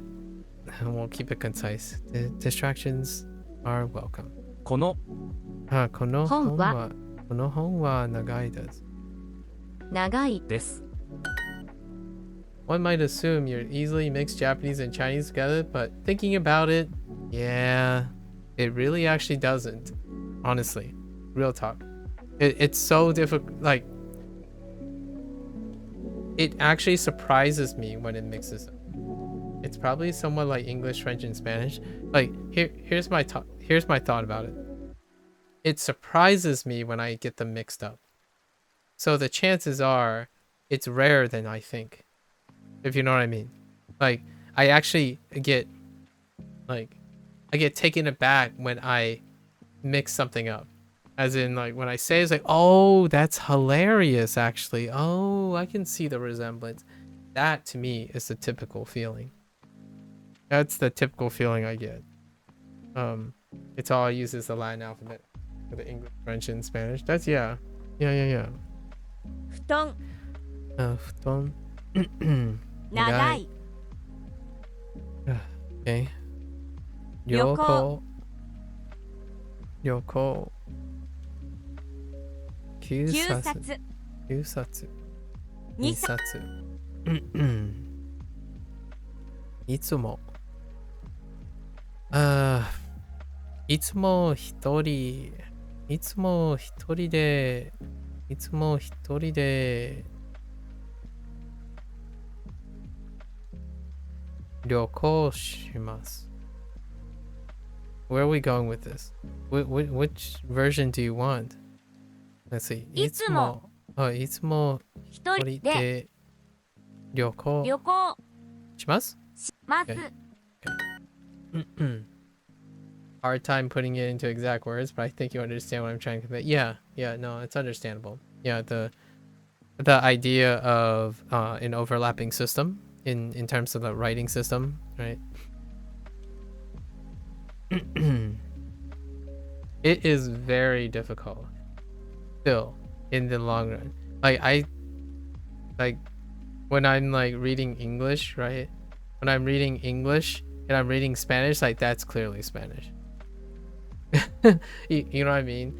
Like even then, from a surface level, you're like, oh, when you get like, you know, comprendo mixed up with comprehend, no. Very rarely. Like there are, we always do the little like, oh, katakana, right? Cognates in Spanish are like katakana in English, right? Where like, oh no. Oh, I'm thinking of like a Family Guy thing. A Family Guy scene. I don't know if you're into Family Guy, but it's a much older Family Guy episode where there's that cleaning lady who's supposed to be Hispanic, and whenever like, no, it might have been Simpsons. It's either Simpsons or Family Guy. I've got them mixed up. I'm pretty sure it's Family Guy because of her complexion or character design. You know, they say something and she's like, no. You know, like, so that's kind of how I feel when someone says like, well, don't they look the same? Don't, so that would be confusing. It's like, no. personally, I can imagine it. There is a chance, like, I'm not speaking for everyone, I'm just speaking for myself here, like, no. And whenever I said no like that, it reminds me of the cleaning lady from Family Guy. Being inappropriate, slightly inappropriate. I guess that's even true for me as someone who knows zero Chinese. I can see the difference between Chinese and Japanese written and can also hear the difference. Yeah. I guess that was a bit of a strange question. Yeah. I think when you end up learning even one part of the equation, it becomes a fairly when you engage in another target language, it becomes fairly obvious that you're probably not going to get them mixed up. I here's a little bit of a reductive. It's a little bit of reductive generalization. Try not to, like, for me personally, I like to encourage people to try not to sell themselves short. There's something amazing that our brains do. Our brains discern patterns really, really well. So when you're on the surface and you haven't done the exercise and gained the experience yet, it becomes very readily apparent that you are far more competent than you are as you're going along. So as you're learning the Japanese, at first you're like, I don't know anything about Japanese, but I know Chinese. And on the surface you're like, okay. But then, you know, one day in, you're like, no, it didn't happen. Day 2, then day 3, day 4. And then as you're going in, it's like, why did I even think I wasn't going to be competent enough to discern patterns and differences between patterns, right? It's actually something that I do feel, I don't want to say this too maliciously. I feel there's way too much fear and uncertainty being spread around in order to sell a quick buck, like sell a quick product, that I almost feel nowadays people sell themselves short all the time. Where, oh yeah, no. The only way I'll be able to learn this language is if I had the money, the privilege, and there is some truth to that. I'm not saying it's exclusive. Like, what I mean is it's not all one side, but one side is clearly far more represented than another side. And that is the idea that you're given the image or the impression that you buy your way to better opportunities and you buy your way to more competence. Going back to your original the quote that you said about the wielder of the tool, one is not defined by the tool, but right, one is not defined by the tool, but by how you use it. And that's kind of the thing. And you could kind of argue that a language is more or less what you make of it a lot of times, right? And then everyone else does the same, which creates culture. Yeah. But don't sell yourself short. I think weighing on whether you get confused or not is kind of almost an excess use of energy. Start. We can be confused together. Or at least that's what I would tell someone. If they say like, oh, I absolutely love Japanese, but I can't seem to get myself started. Let's start together. They're like, but you're way ahead of me. Let's start from the beginning together. Why not? I need to learn. I need to cover my basis. Let's play a game from step 1, which is what I'm going to do, by the way. I'm going to play for a lot of from zero games. The first thing someone probably will say is like, dude, why are you playing such an easy game? You've already learned all this stuff. It's like, yeah, but you know, I'm not really only doing this for myself. It's not like that. I want to communicate that it's approachable by anyone, and that I'm not above experiencing, these stuff again from a new lens. I can't tell you how often I tread back and reflect upon things. It breathes life into your own experiences and your old experiences. Boy, today is filled with those conversations, huh?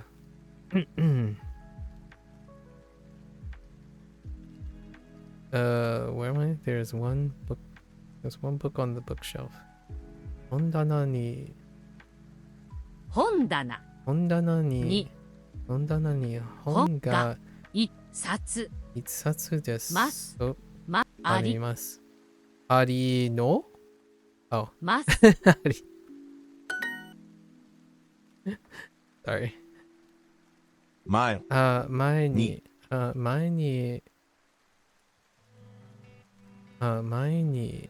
テーブルテーブルがあります。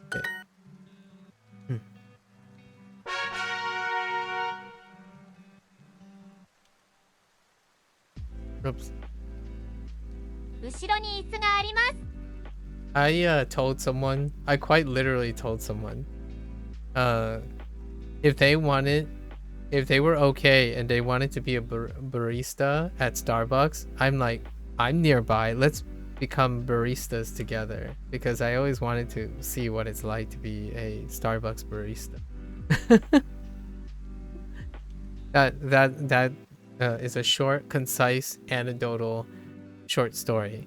I can show what I mean when it comes to there is a vast world and gap between the willingness to do something with someone or demonstrate something versus saying you're beyond something and you're not worth, like the person you're talking to is not worth your time. You can say that without ever saying those words. You can also demonstrate that by saying, just do this. Or, trust me, bro.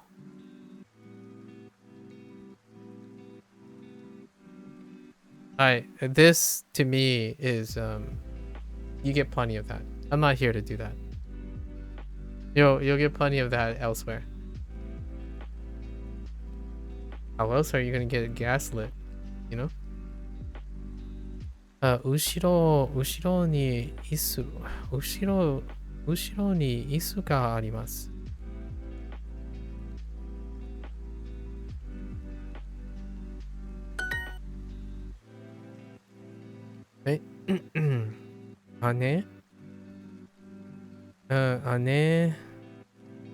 姉は外です。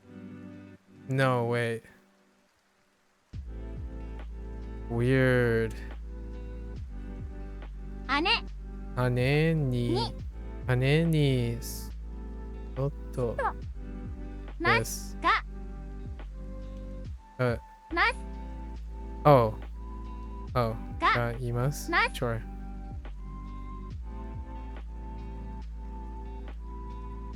Is outside. Okay, existing outside. I was just gonna say they're outside. But that. Oh. Yeah, I guess you would use iru. 姉に外があります。Oh, the other way around. Whoops. I started with 姉は as the topic. 兄はテーブルの横にいます。兄はテーブルの横にいます。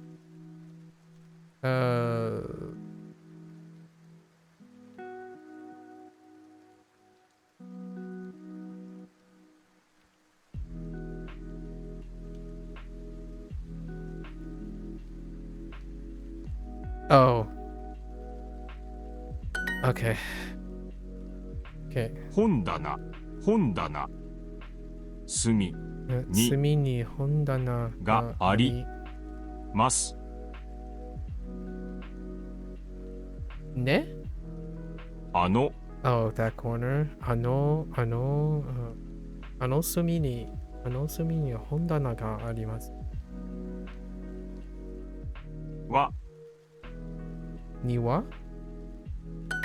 布団は鏡の下にあります。布団は鏡の下にあります。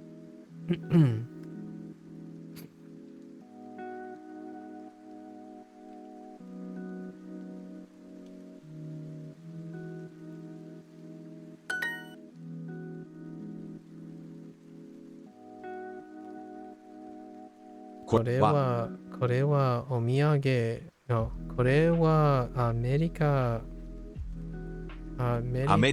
からのお土産です。お土産です。新しい冷蔵庫です。前にテーブルがあります。It is, not this is. Because English. 前に前にテーブルがあります。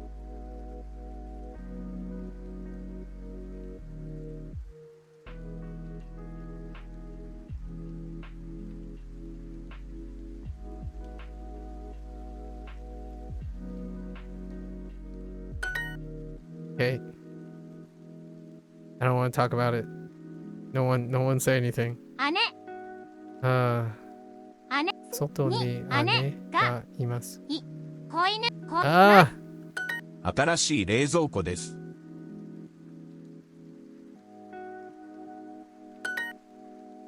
その椅子は低いです。その椅子は低いです。低いです。布団は片隅にあります。English. Okay. Why does it feel like I'm only translating? 布団は片隅にあります。They know.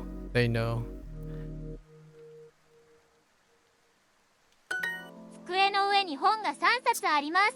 机の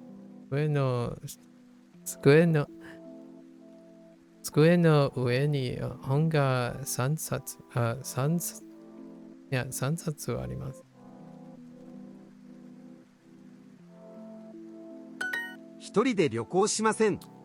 一人で旅行しません。右上にあります。右上にあります。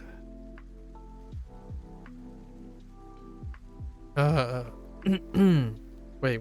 Whoa.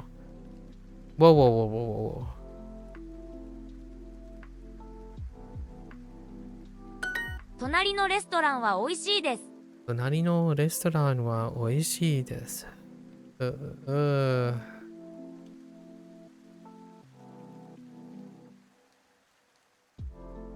あなたのカバンの中にあります。あなたのカバンの中にあります。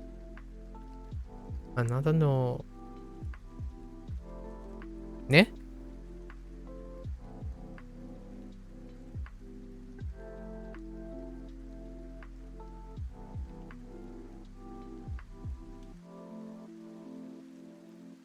ちょっとの間忙しいです。ちょっとの間忙しい。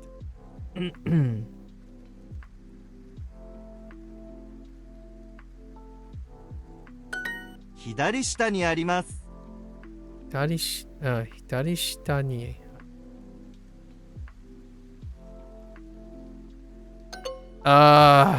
bottom left. その椅子は低いです。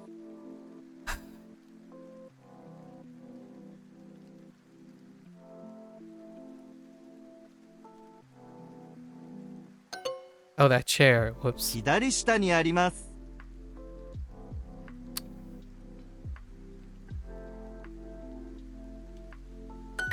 その椅子は低いです。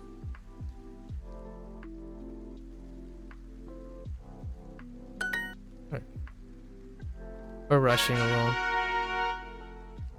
little. It's fine. Make requests. Make requests. 開けました。開けました。開けました。平日は忙しいですか？平日は忙しい。忙しいですか？平日は忙しいですか？ Okay, are you busy on weekdays? Or 平日okay. 平日。平日。今、朝ごはんを。Oh, this is the Tay. Oh, yeah, make requests. This is the Tay form units. Yeah. 食べています。食べています。Yeah, this is the imperative and present progressive unit. 窓窓を開けます。水を飲んでください。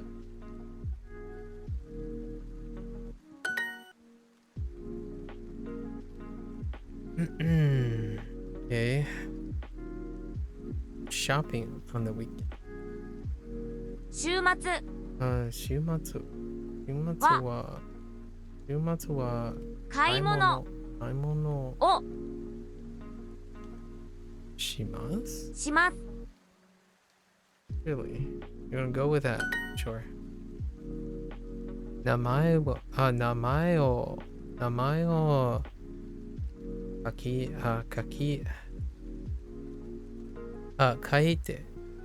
てください。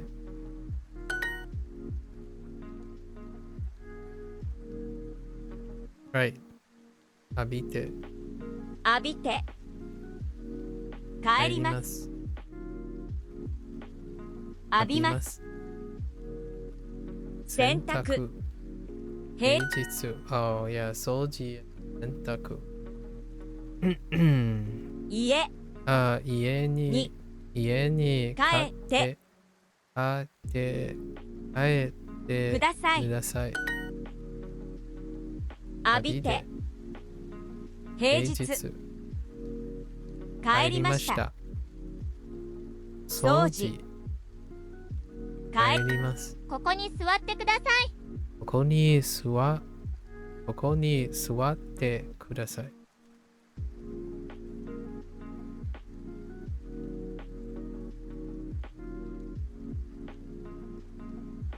この部屋の電気はつけません。この部屋は電気はwhat? この部屋の電気は閉めてつけません。この部屋の電気はつけません。この部屋の電気 Oh yeah, the room electricity or the room lights この部屋の電気はつけません。この部屋の電気はつけません。姉はシャワーを浴びています。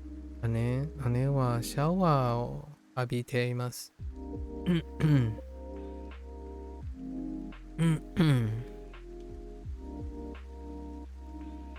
窓を開けて、それから閉めました。開けて、right. 窓を開けて、それから閉めました。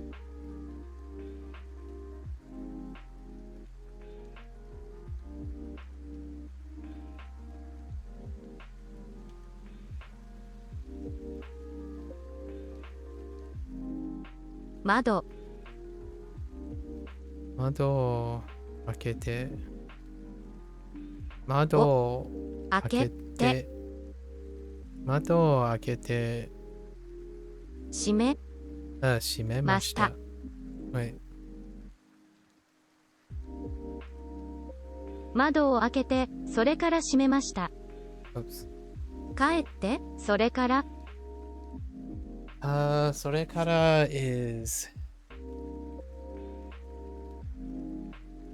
after, right? 窓を開けて、それから閉めました。There's one other grammar point in this unit, and I don't remember it. And then I closed it. 私は立ちませんでした。私は立ちませんでした。家の掃除をしてください。家の掃除を家の掃除をしてください。してください。家の掃除をしてください。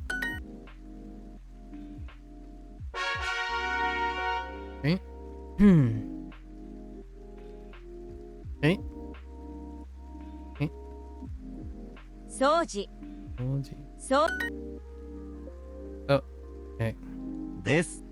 はい。はい。平日は忙しいです。です。帰って、帰って。帰って。 Dude, 帰って。Oh, dude, 帰って。It sounds like 帰って。帰って。Oh, is there any difference? 帰って。This means, like, shut up. In Spanish. It's not really shut up, but 帰って. It's more like quiet with an exclamation mark. 帰って. I haven't made that connection before. 帰って. Oh, that's funny.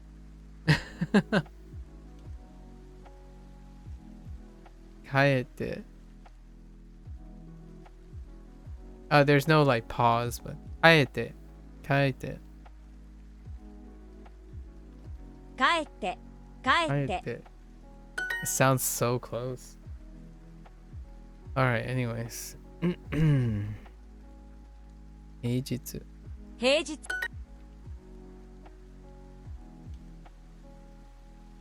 What does that mean again? Oh, just return?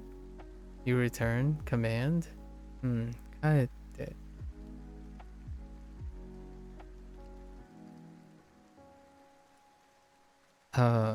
椅子に座ってください。浴びて。座りました。座りました。開けません。帰ります。開けました。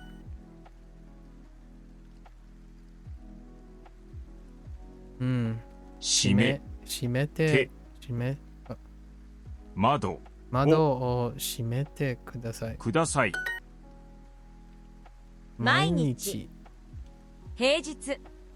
乗ります。週末。今日。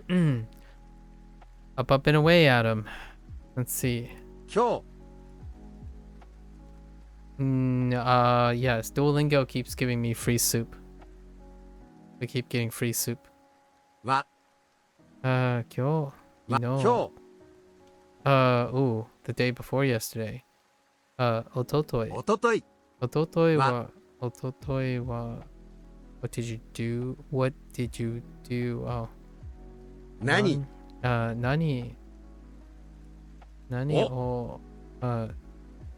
をしました。しました。しましたか。Turn on the lights. 電気をつけてください。つけてください。私は立ちませんでした。立ちませんでした。They are cleaning. 掃除をして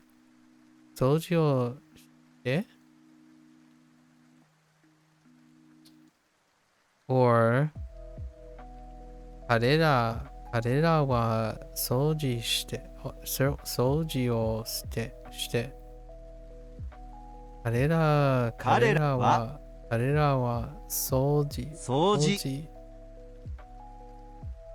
or just oh wait, you're doing a pseudo thing. 掃除しています。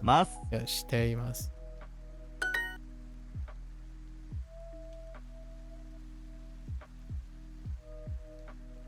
スーパーがでもナイスだろう。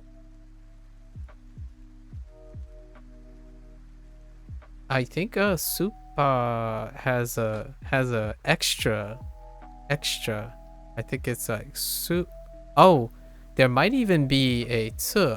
No, there's no tsu, right? Am I being crazy? Supa. Probably like supa. Or it could be supa. Katakana is... I'm gonna be real. Katakana is like...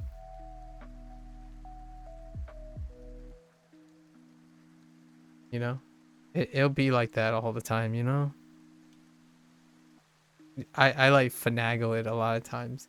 When I'm speaking, I'm like, yeah, I don't know. I'm just gonna hold one of these.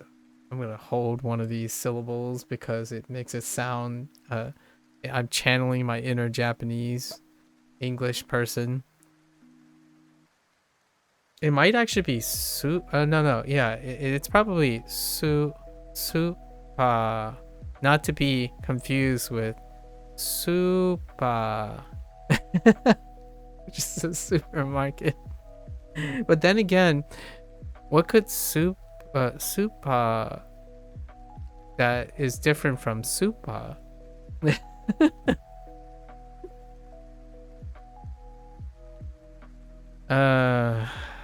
Japanese. Yes. Good old Japanese. Good old Japanese. I went to school and then studied. So, are we doing sore? Sore kara. Sore kara. Okay. Cool. Gakko. Iki ni. Iki ni. それから それから勉強しました。No. Oh, I got this backwards, sorry. Ni iki. I put the particle in the wrong place. 彼女彼女は本を reading 読んでいます。読んでいます。読んでます。Can I go home now? 家に帰帰っていいですか?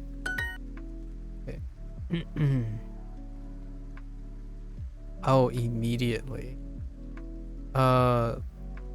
水水スーパーマリオマリオOh, Buddha. Oh, man. Buddha.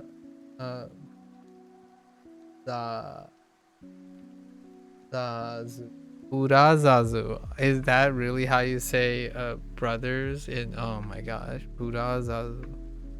Oh, bros? Burazu. Oh. Burazazu. Oh, brother. Oh, man. Brothers. Yeah, that's how you would... Oh, man. Oh, you guessed. Which, by the way, once again, Astro Boy. Sony's got their own second coming of Crash Bandicoot, and maybe like the second coming of like the first coming. You know, they're off Sonic the Hedgehog, Astro Boy.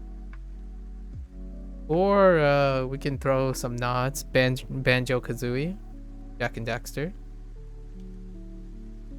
I think Ratchet is still more or less. Ratchet and Clank are still more or less still alive. But yeah, Astro Boy. Mizu. Sentaku. Sentaku. Ne? してくださいに Yeah, immediately. It's a time. Nah! Wait. Oh. Sugu.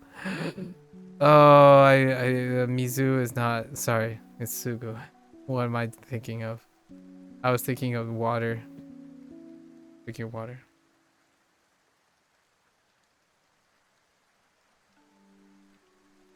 姉 Womp womp. は 姉はシャワー。シャワシャワー。シャワーーをを浴びて浴びています。います。浴びます。浴びます。浴びて。 Oh my. Oh. Sorry. I'm just not paying attention. 平日平日はは忙しい忙しですか。帰りました。帰りました。帰りました。 I don't want to talk about it. No one say anything. I don't want to talk about it. 立ってください。立ってください。Can I go home? 帰あ家にいや、家に帰っていいいいですか？か。電気をつけていいですか？ Wait, what? 電気をつけていいですか？ Oh.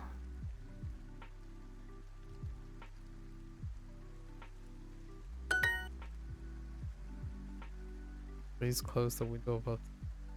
Okay. Okay. 本棚本棚の上本棚の上のの窓窓は close 閉めてください。姉はシャワーを浴びています。姉はシャワーを浴びています。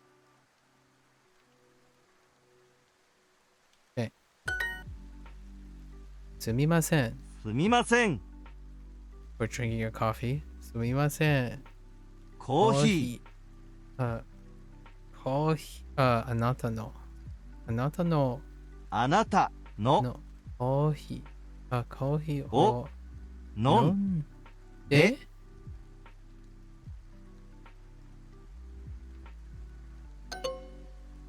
Oh. Oh my gosh. Are you serious? You just apologize at the end? Oh my 今 gosh. It's 朝 an ごはんを adverb. 食べています。 They're using sumimasen as an adverb. Okay. 朝ごはんを食べています。食べています。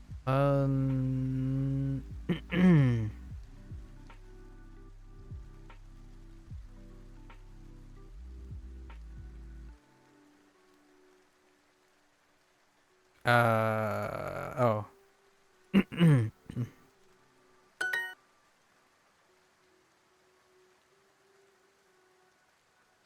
Oh, housework. For a moment there, I thought it said homework. の家の掃除。掃除をを。し I just realized that 掃除。Okay. して音楽ください。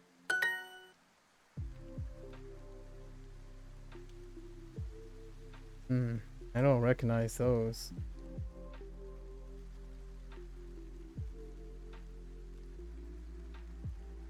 Oh, that's how you write shikudai. Okay. Dang. That's not the combination that I thought they may use. Man, here I thought maybe there was a chance like shoe would have been something. Jeez. Shikudai. Dang.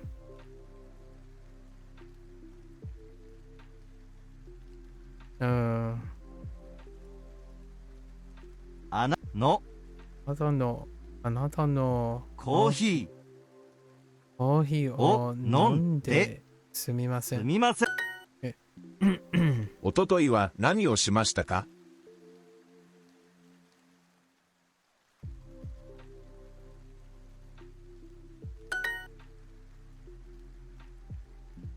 What are you doing here? Hello? ここここってで何何をしていますいますか本をたくさん読んでください。本本をたくさん本をたくさん飲んでください。Okay.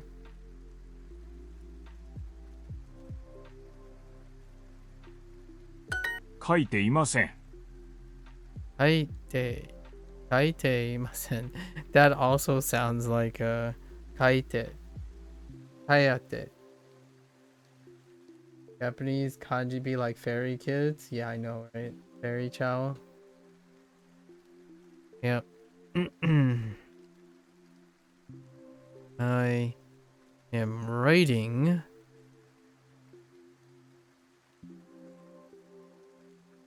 Oh, I'm not writing. すぐに行きます。すぐに行け。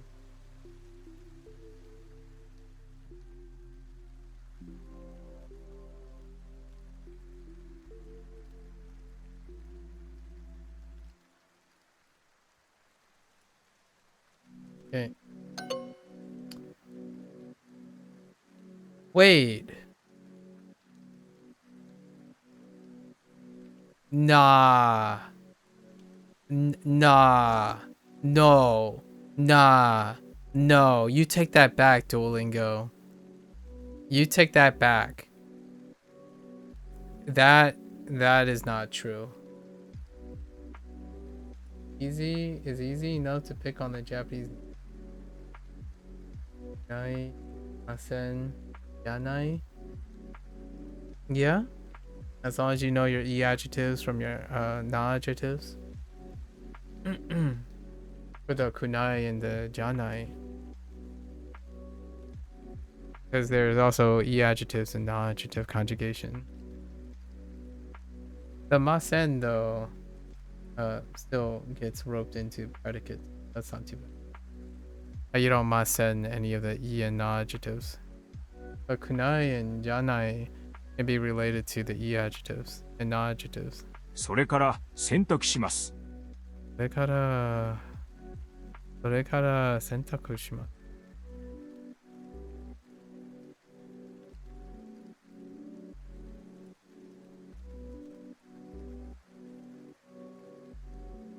But then there's imasu. Yeah, the irregulars, right? Yeah. Aru, iru, and kuru. All these you don't really get yet. Yeah, they're all the irregulars. You got all the irregulars.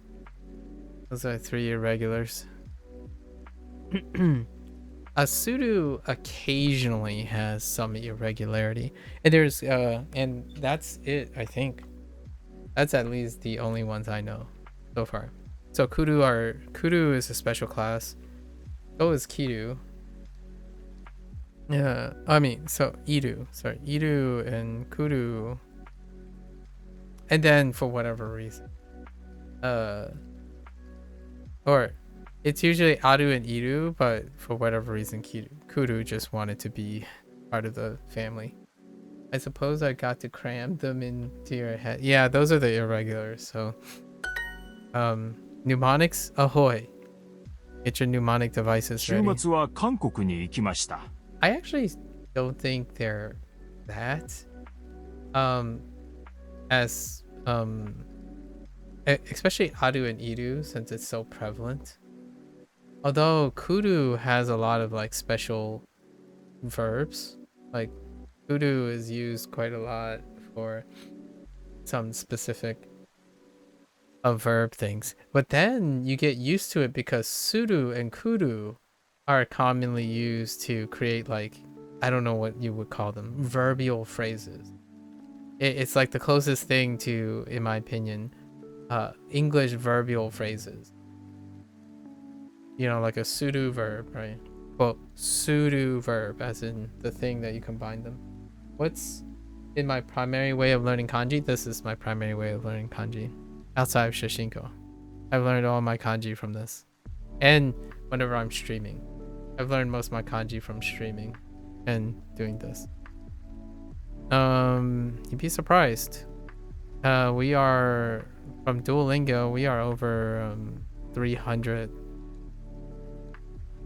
With Shashinko, we are like over 400, something like that.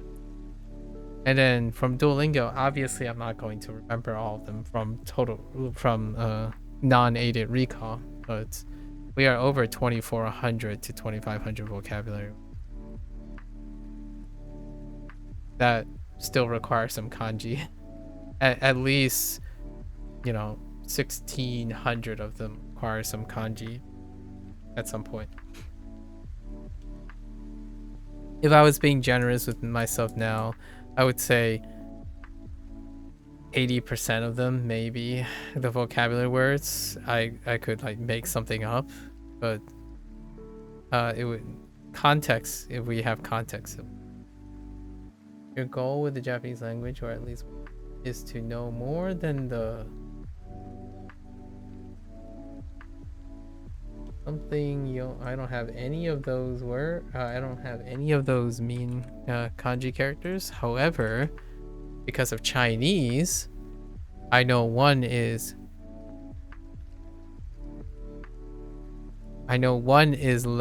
character. That's it. Oh wait, I know one is kanji. The last two is kanji.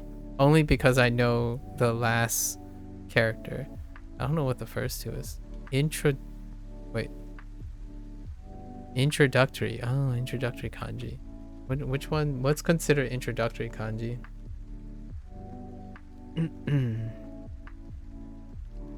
週末は韓国に行きました。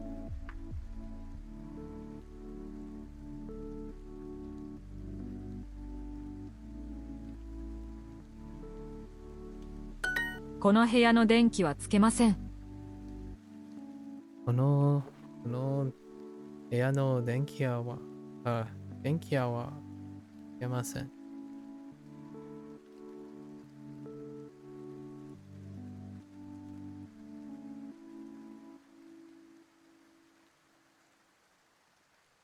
この部屋。窓を開けて、それから閉めました。窓を開けて。それから閉めました。I opened the lights. No. Sorry. I opened the window.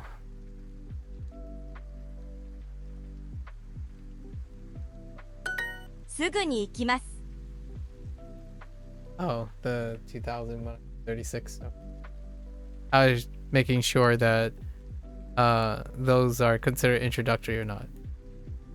Basically, a literacy baseline for a native in the... Well, then that's not introductory. The reason why I know why I asked is because the 2136 kanji, that's not the introductory. That's not the introductory kanji. The introductory kanji is like 300 and 400. At least to me. That's like native literacy. That would be a really... Like, I asked because it's probably the 2000 you're referring to. I knew what you were referring to. However, I don't know if I would call that an introductory. Or, oh, is that what they call it though? Wait, hold up. They call it introductory? Oh no, it's called everyday use. Oh, okay, that makes sense. That makes sense, because one of them looks like yon. So this character is yon, which is use. So okay, so regular use. Oh, okay, that's fair. I didn't know those characters. So yeah, the 2000. I know about the 2000. すぐに行きます。I don't have... I'm probably not going to ever look at that list of introductory kanji. Probably. So I have no idea what they are. But I probably won't have a... I probably won't look at that list. すぐに行きます. I will go right away. Wait, got this wrong, right? Oh, right.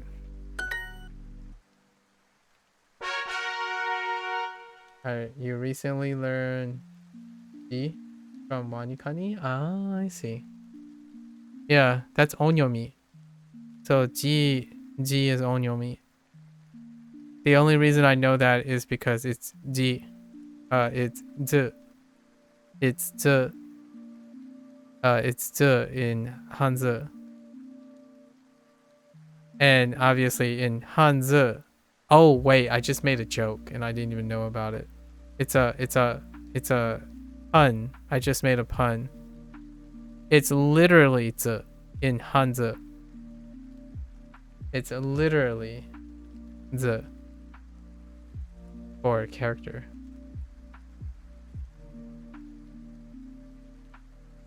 The rest I just sort of type phonetically. I assume they're correct. Oh, okay. Yeah. I sometimes can there's a lot of times where I can write the character and I would have no idea what I'm writing. It goes the other way. Like what I mean is I would have no idea what it sounds like. Imagine that. Like I could write a sentence sometimes and say, "Oh, wait. Okay, this is the response to the sentence." So like when someone like writes something, right? When I read something, it's like, "Oh, okay." And I'll respond to it, right? And I'm like, "Wait. What does this sound like?"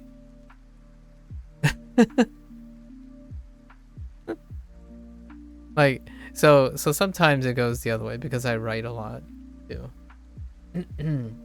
That recently happened to you with a character for a year? Oh, yeah. Yeah. Like, you know, I don't know what's going on, but I'm pretty sure the answer, like I could respond by saying this. And then I wouldn't say it. I would just write it out because I don't know how to say it at the moment. Okay, talking about hobbies. What hobbies do we get? Like hashiru, oyogimasu, or oyogu, hashiru, sanpo, and stuff. It's happening now actually. I can picture it in my head, but not how to say it. Yeah. 歌は歌いません。 Yeah. 歌は Utawa. Oh yeah, and yeah, utau. Utau is another one. 歌は歌いません。 Utaimasen. ません。 Okay, utau. 読みます Yomimasu. There it is. Okay. Oh, yomimasu. 読みます Okay, reading, sure. Yomimasu. Ah, kikimasen. 聞きました Oh. 聞きま走ります Listening to music. Oh, ongaku. Ongaku was interesting too. 走ります Hashirimasu. I like this unit the most. It associated an activity, the noun, to a predicate, and they just pair them up. 走ります Yeah, hashirimasu. 走ります Hashiru. Oh, and nimai, 2枚 a counter. A counter of unknown origins. Flat things, 書きません I think. Akimasen. 書きません Tegami. Oh, right. 手紙 Tegami for kakimashita. And then we also have e for kaku, the other kaku. 散歩 Sampo. Sam- There's sampo. Right. Ongaku. There's 音 ongaku. 楽見ません Mimasen. Eiga. Eiga is the other one. Eiga. Mimasen. 見ません asobimasu for tomodachi. 遊びます。 Okay. 下記 Oops. 下記手紙手紙 Tegami. Taksan. Oh. Right. Negative. So. Tegami. は Tegami wa あまり amari. Amari. Akimasen. ませ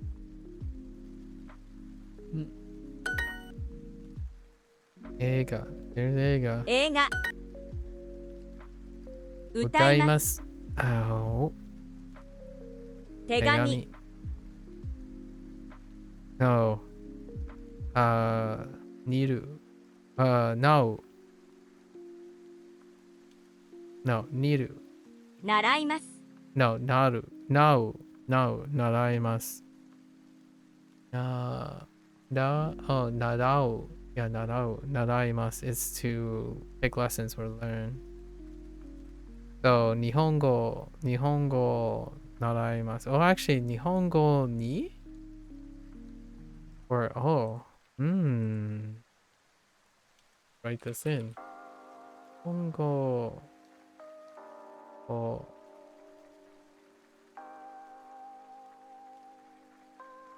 Okay. Nihongo. That works actually.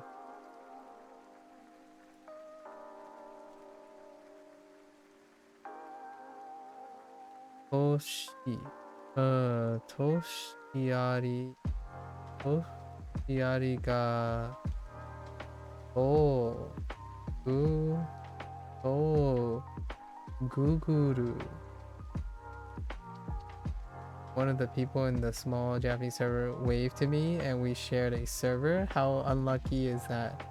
Wait, one of the people in that small... Oh, that shared a server? Oh, that's nice. Maybe it's me and you don't even know it. I'm just kidding. 歌いました Utaimashita. 読みま Yomimasen. Small world. Not 散 really. 歩します Internet. Self-selection. Very strong. You know? Sampo shimasu. Oh, here's something that maybe people will find confusing, but often not confusing when you learn both. Sampo. So we have sampo, right? So you might be thinking, sampo. Why could this be confusing? Well, this character here is Boo. It's Boo. Same character. Boo. And then when you put Pao Boo, it's for run. And I'm drawing a blank on Pao.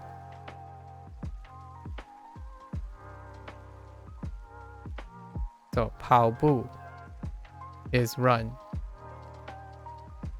And then when you have which is part of this unit. So when you have Hashiru, this character is Joel.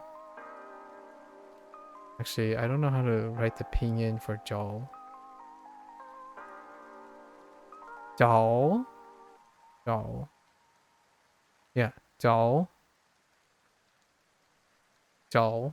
And that's for walk. Same character. So sampo, walk, is run in Chinese. And then hashiru, or run, is walk in Chinese. Yep.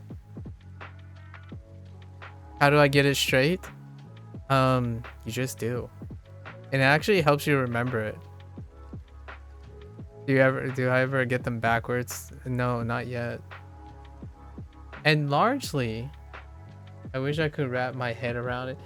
Largely though, it's because hashiru, if you think about hashiru, hashi can only be hashi here, and it's next to ru, and paobu can only be next to bu, or bu can only be next to pao, and then you have sanpo, san is next to po, right? And po is onyomi, probably, because it sounds like bu to some extent. Maybe, right? And hashiru sounds nothing like zao, so it's probably kunyomi.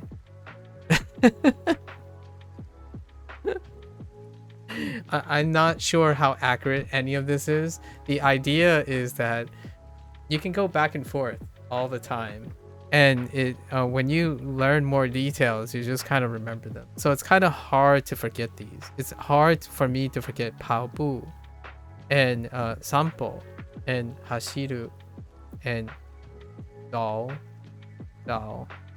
because they're all related. It's hard. It's easier, in my opinion, and this is in like affirmative. I'm more likely to forget something that isn't related to each other and isn't confusing. So like if it's not closely related or can be swapped around, you are more likely to forget. In my opinion, you are more likely to forget it because they don't recur as often, right? You don't think about them as often. So not only like when someone says, "Do I only use Duolingo Japanese to learn Japanese?" Well, no. The answer is no. I learned Duolingo. I use Duolingo for Chinese too. And it's like, wait, why does Chinese have anything to do with learning Japanese? There you have it. It's not like I stopped thinking about Japanese when I'm thinking about Chinese. Right? My favorite English phrase is, "Do you speak the King's English?"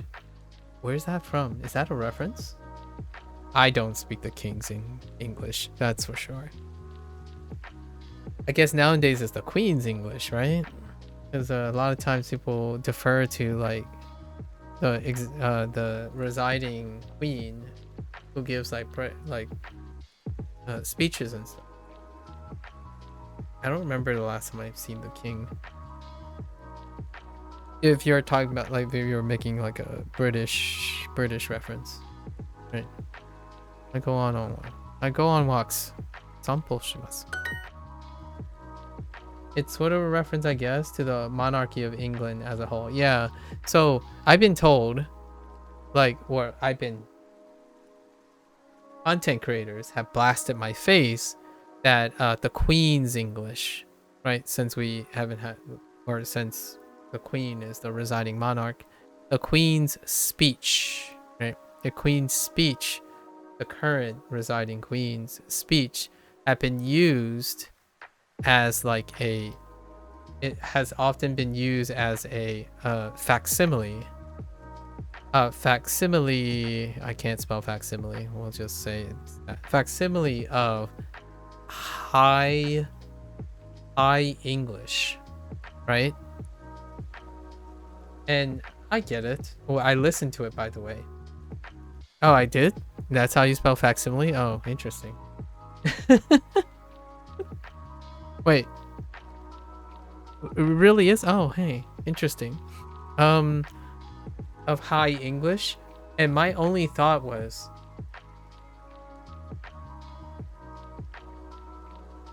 any podcast with a scientist? Or something like that? Like, what I mean by that is, I still get the whole, like, age-old standard for it. But, you know, listen to a politician. Like, not necessarily like every politician, but when you get into like specialized fields, you kind of get that, right? Her speech was phenomenal, though. The one that I see a lot of that is referenced, one of her speech, like she uses lots of, I don't know how to even say it, like intellectual.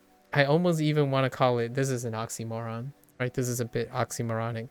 Intellectual colloquialism. So words like using intellectual colloquialism. Like, you might find my disposition a bit disconcerting.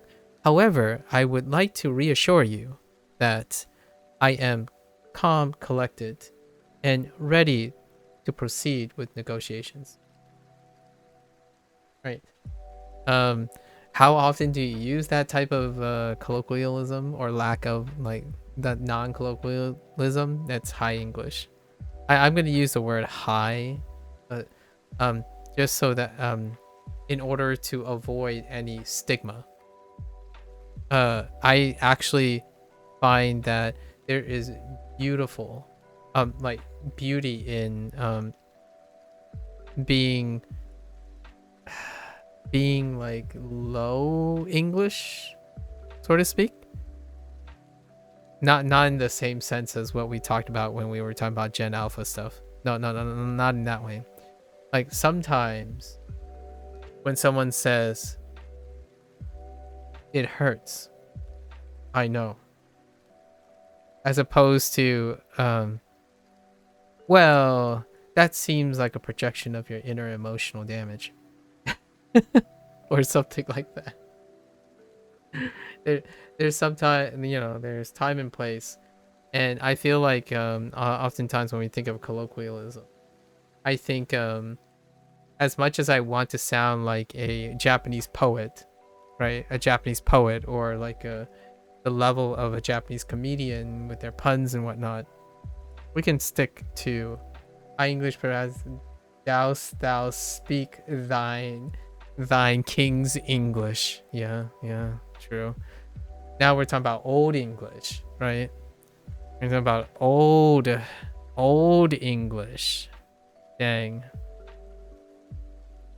Brings me back to middle school. Middle school, high school. When you're reading things like Beowulf and Macbeth. Oh, heck, Macbeth. Oh, but still modern, yeah. Slightly, it's still modern. The ones that you chose, dost thou speak thine king's speech, is still not old enough. But that, this is still modern too. Macbeth, like William Shakespeare stuff, is still a bit modern. But man, boy, when you get to like Paradise Lost, Paradise Lost and whatnot, still about the same era, but still. 音楽 Ongaku. 聞きました Kimashita. It is exhausting to read. Like, one page, you like pick up Paradise Lost, right? You read it, and you're like, I'm gonna read this book. It's great, it's influential. And then you read one page, and you're like, I'm tired. Let's put this down. At least that's how I felt. It was great though. It was great. I largely got a lot of like I got a lot of I got a lot of abridged understanding. It's almost like there was a snap of the fingers and the language just changed overnight, but clearly that wasn't. Yeah, no, it really wasn't, huh? 聞きました Kimashita. Now, real talk though. I think I have read a younger poster, like a post from a younger person, and I legitimately could not comprehend 50%, at least 50% of what they're trying to say. Like, it's one of those things. It's kind of like Japanese, right? You could say you could say something like, whoops.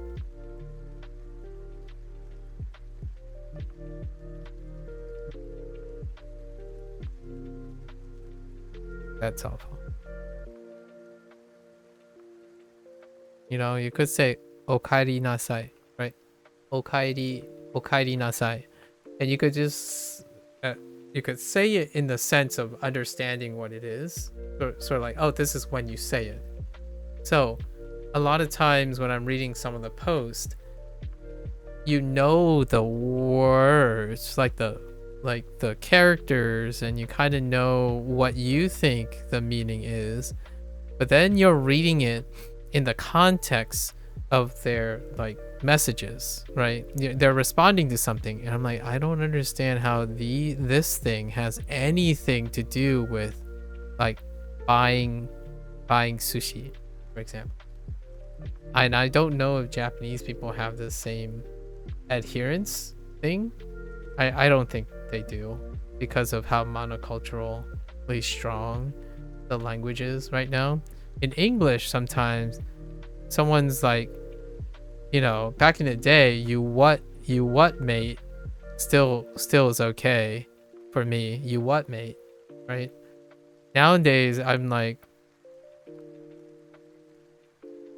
I don't know what you're saying. Like the words you're saying, I understand. Like you, what, mate.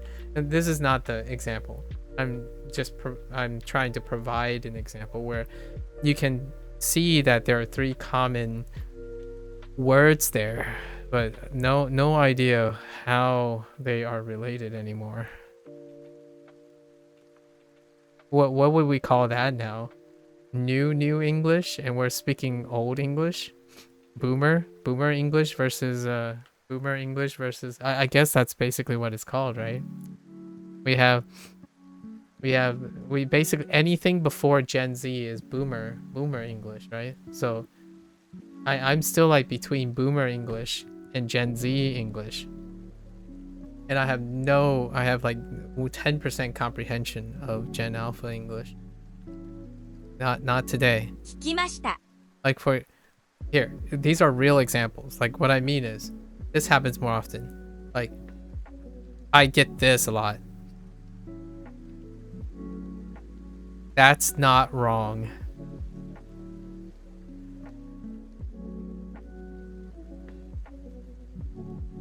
No, what you might be thinking, oh yeah, well I know what that means. That's not wrong, right?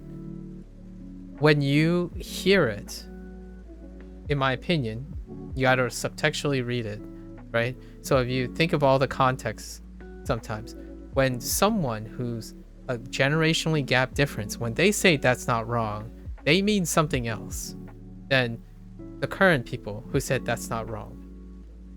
Or could you say that's right? Boomer, if you're in the boomer club, you would say, are you trying to say that's right? As in the affirmative. If you're in the boomer club, like the boomer to early Gen Z club, you would immediately think, oh, that's right, right? Like, do you mean that's right? No, that's saying that's not wrong. But a lot of times, in my opinion, in terms of Gen Z, when you hear it more as they explain, it's like, that's not wrong, but I don't know for sure. Or even, I don't know the answer. Or I don't agree. That's not wrong, but I don't know for sure, or I don't agree. As opposed to, oh, that's not wrong, so okay, so it's right. Yeah? and then oh, here's a better example, right? Literally is very.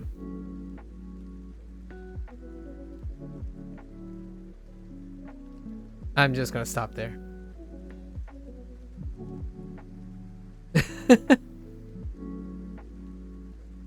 Literally is emphasis. It literally does not have a meaning anymore. That's my joke. It literally does not have a meaning anymore. It literally means literally. Oh yeah, literally is literally gone. Yeah, it's gone. Yep. Now here's a little slight deep cut. Here's a slight deep cut. Very is gone. Literally has taken its place. And literally has also taken the place of figuratively.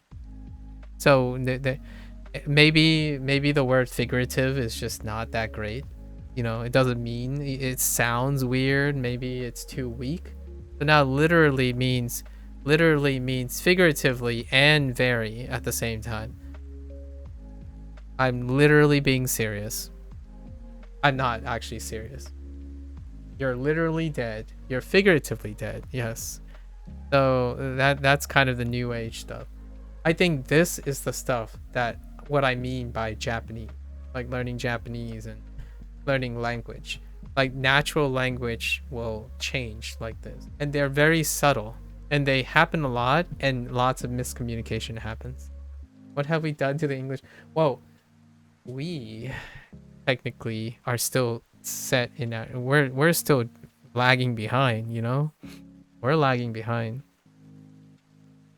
Like sometimes I do ask like for example, I'm literally sad right now.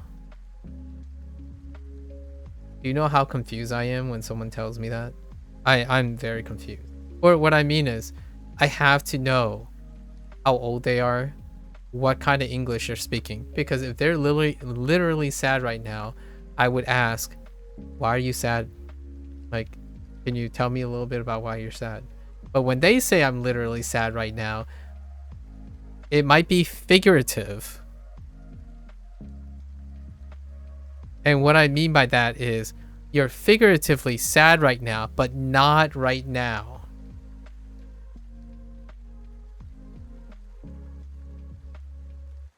I don't make this stuff up. Like the person's like, oh no, I'm all right. I'm like, but you just literally said you're literally sad right now.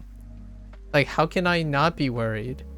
But it's like, no. I mean, like, I was literally sad right now. And I'm like, that's what you said earlier. Like you just said that. Like, do you mean like you were sad, but now you're not sad? That's why you're literally sad? I've had that happen a lot of times. Like, I can't tell you how many times that has happened. Where it's like, wait. Are you going to be okay? Because I hope you're okay. Like, did you get something to feel a little bit better about? It's like, oh no, that was like 5 hours ago. I'm like, what do you mean? Okay. My like classical response nowadays is, oh, okay, well, I'm glad you're not feeling sad anymore. Like, basically the natural response is to avoid making a comment about how when you say you're literally sad right now, it really does mean you're literally sad right now. Like, and that's a little confusing, right? Anyways, I think that one deserves an asterisk for English. I don't know if Japanese people ever get that problem where they would like use their language, right, and say, I am literally sad right now, and then the next Japanese person, you know, would ask like, do you mean insert Japanese phrase, or do you mean insert Japanese phrase, right? I don't think that's the case, but I would love to hear a Japanese person talk about that, like the ambiguity in their language when being online, of course. Like, we're talking about online stuff.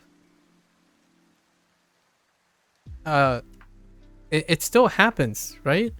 Like, one last like little touch on like past nuances. The phrase "I hate you." This goes back to millennials, like millennial generation. The phrase "I hate you." And now it doesn't mean the same. So we don't say that this doesn't mean the same thing anymore. When you say I hate you to someone personal, like a personal friend, it's more implied that I hate to love you.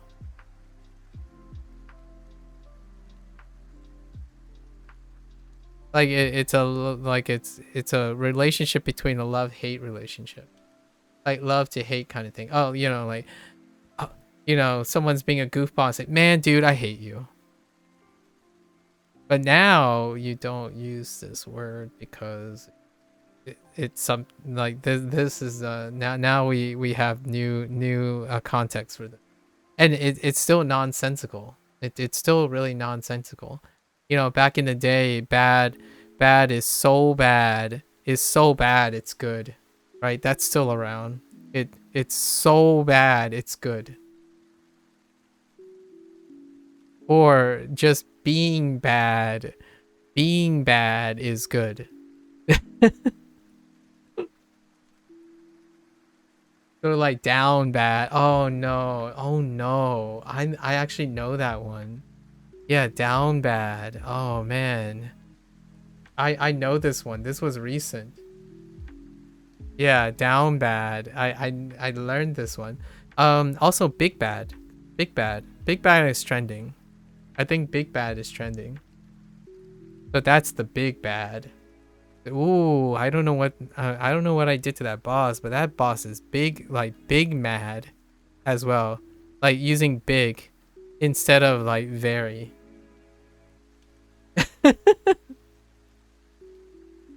Yeah, so very is gone. Like replacing it like big bad, big mad, big something.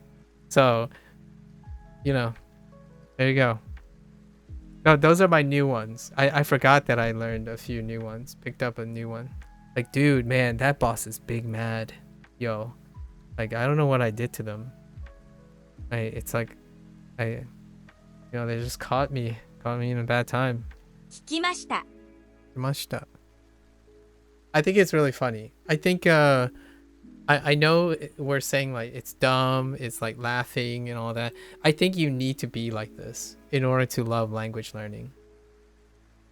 Like, if you don't find this funny and being like want to talk about this thing, I'm not entirely sure if keeping up with multiple languages is something that may jive with you, because natural languages change all the time, so you have to keep upkeeping it. You can choose not to, however the experience is going to, because it's totally the opposite of what you expect. Yeah, like what I mean by that is, you know, if you don't like constantly talking and having to learn more about an existing language you're interested in, I don't necessarily think language learning is going to be the really rewarding thing you want. Now, there's a difference between learning a language in order to do something else. So that's kind of like the grind, right? Someone is learning a language so they can finally enjoy something afterwards. That's perfectly kosher. I think that cognitively checks out. You know, you have to put in the hard work to get to the end of the reward. That's like a goal-oriented approach. For me, I like language learning, like the learning aspect of language, and natural languages are just that, right? Or I don't want to sound rudimentary, but reductive. Language learning is a skill for life. The language is going to shift. You're gonna constantly be encouraged and looking forward to talking about this nonstop. And then you don't stop talking about it. You don't stop picking up random things and random sayings and whatnot.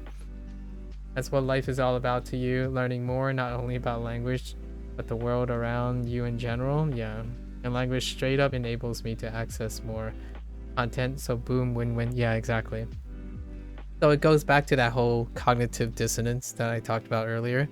How people may realize that they either don't like to learn as much as they want, or learning is a means to getting the thing they want, which that is two really different type of people you're talking to. For me, learning comes first. Learning is the most interesting.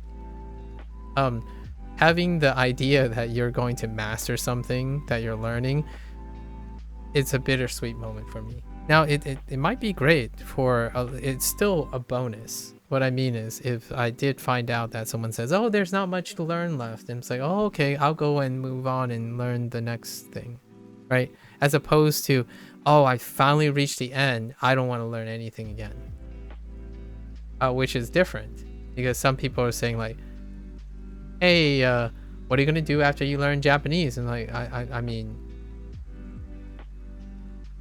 can I like learn everything for Japanese? I haven't done it for English, so what are the chances that I will in a language that I didn't start with, right? That is the mindset that does not connect with me. That's so nonsense. There's not much to learn left, or there's nothing left to learn. Yeah, that's kind of the thing. Anyways, really excellent topic. 聞きました Yeah, it's an endless road. When you think the road ends, it just keeps going, right? It only ends if you choose to end it. 聞きました Or, you know, real talk. Or you die. I mean, that is also an 聞きました mashita. 聞きました。書きました書きました。泳ぎます泳ぎます。泳わかりました。そのニュースを聞きましたか？そのニュースを、聞きましたか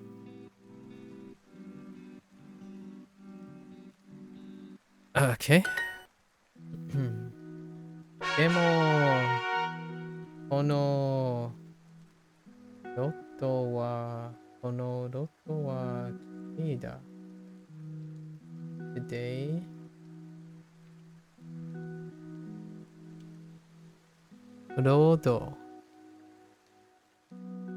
Road? No.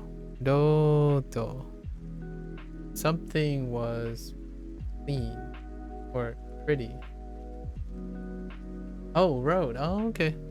Oh, you're making a well played. Oh, I only have 2 more. We'll go for a little bit longer. Wait. I just realized today is Friday. Okay. It's fine. Okay. 音楽音楽を聴きますか？映画今日は金曜日。はい、そうです。映画映画。映画 Sometimes I forget the day of the week. Last week I was it this week or last week? This week. This week I totally forgot that it was Monday. So I love that Friday is gold day. Yeah, I know, right? Keen? Yeah, keen. Or metal day. Keen, metal or gold. Keen. Or cash. Or cash. I do not swim.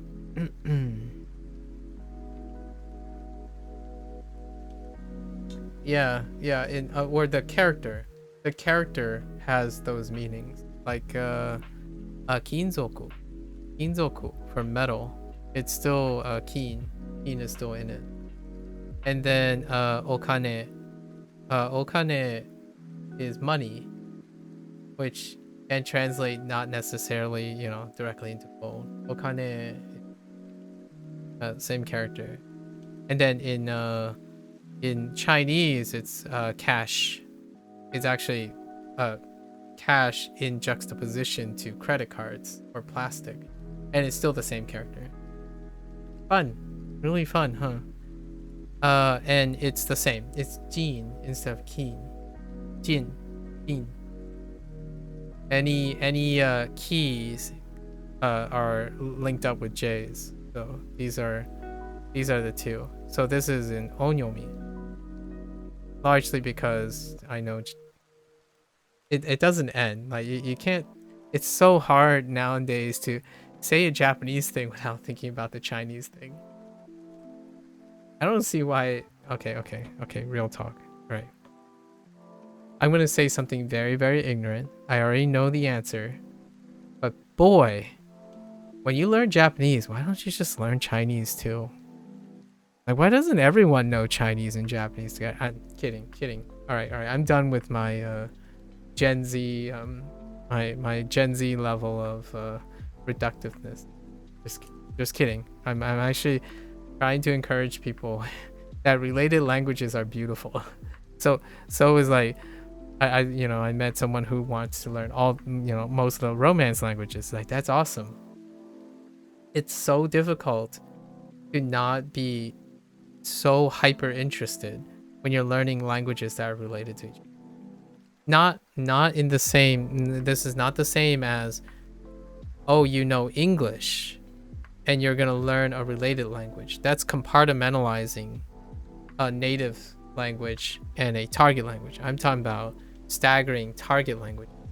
So you're learning two things together, right? In maybe different stages, but together. That's a whole different story. To me, learn all Romance language sounds like an impossible task nearly. Yeah, it pretty much is. But learning any language to its fullest is an impossible task. That's what makes it beautiful, at least in my opinion. When someone tells me something is impossible, it's like, yep, I'm not gonna, that's not gonna stop me from trying, right? It's impossible task to be happy all the time. It's not gonna stop me from trying, right? It's impossible to help everyone. Still not gonna stop me from trying, right? Otherwise, who's gonna try? That would suck. I would say that would suck. If this world is predicated on pure objectivity, aka we're all robots instead of humans, then there would be less extraordinary things in this world, and I don't even know if humans will exist. If you know what I mean. There are things that make the impossible irrationally acceptable. And that's probably what I'm going to say. Irrationally acceptable. Well, you've certainly helped me if that makes you happy in some way. I'm glad to hear that. That's a very flattering comment. I want you to be as enthusiastic about Japanese learning as you can possibly be. Life is general and irrationally acceptable. Yeah, life in general is, if you, like, okay, there are a few people in the world that have completely objectified their life. But man, ask yourself, when people talk about life, the first word that comes to their mind is meaning. And meaning, in my opinion, is irrational. Imagine trying to make your life be rationally meaningful. Yikes. I guess you could try. And ironically, that's being irrational about it. At least in my opinion. I think it's a paradox to try to objectively rationalize the meaning of life. Because in my opinion, the vast majority of humans did not have a rational passion for anything. They largely, in my opinion, had an irrational passion for something. Like loving only science.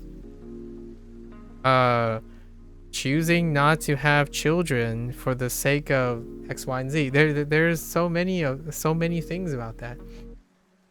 There's so much. Meaning is totally different for everyone, and it depends on context. Yeah, context is different for every culture, every human who has ever lived or breathed on this planet. Indeed, goes without saying. So sometimes I feel like there are lots of impressionable kids. Yep, a lot of the most meaningful parts of life are completely irrational, and that isn't a bad thing. Yeah. And I feel personally that I hope the hyper aggressive internet, like the whole like objectifying and formulaic science, I love science. I love like empirical data and like correlational data to inform decisions. But I have to wonder if that stuff has been pushed too hard to the limit, where now people are like over optimizing their life at the expense of their irrational satisfaction. So what I mean by that is there's going to be a point in your life you're like, oh, this is the fastest way to make money. Why am I so depressed? That I know that sounded like a really morbid topic, but it's a very real thing. And now it's not even that. Like I feel like that's more of a millennial thing in the United States. Like, oh yeah, we spent a lot of time learning how to, you know, quote unquote, we spent a lot of time learning how to make money, and now we're still making money, but how do we, how, and I mean, you can, it's even worse when you're not making enough money, right?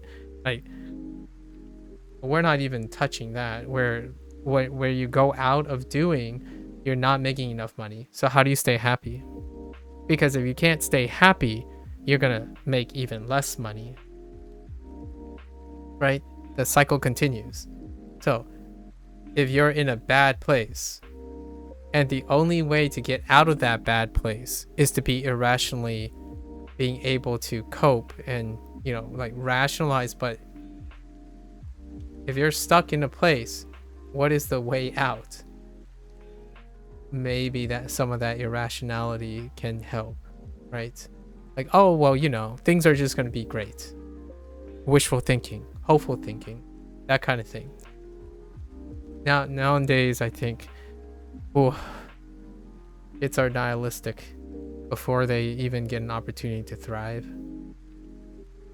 I earnestly believe that there are so many impressionable minds that have already decided what their life is going to be like, and they're like 18 years old. It's kind of very disheartening.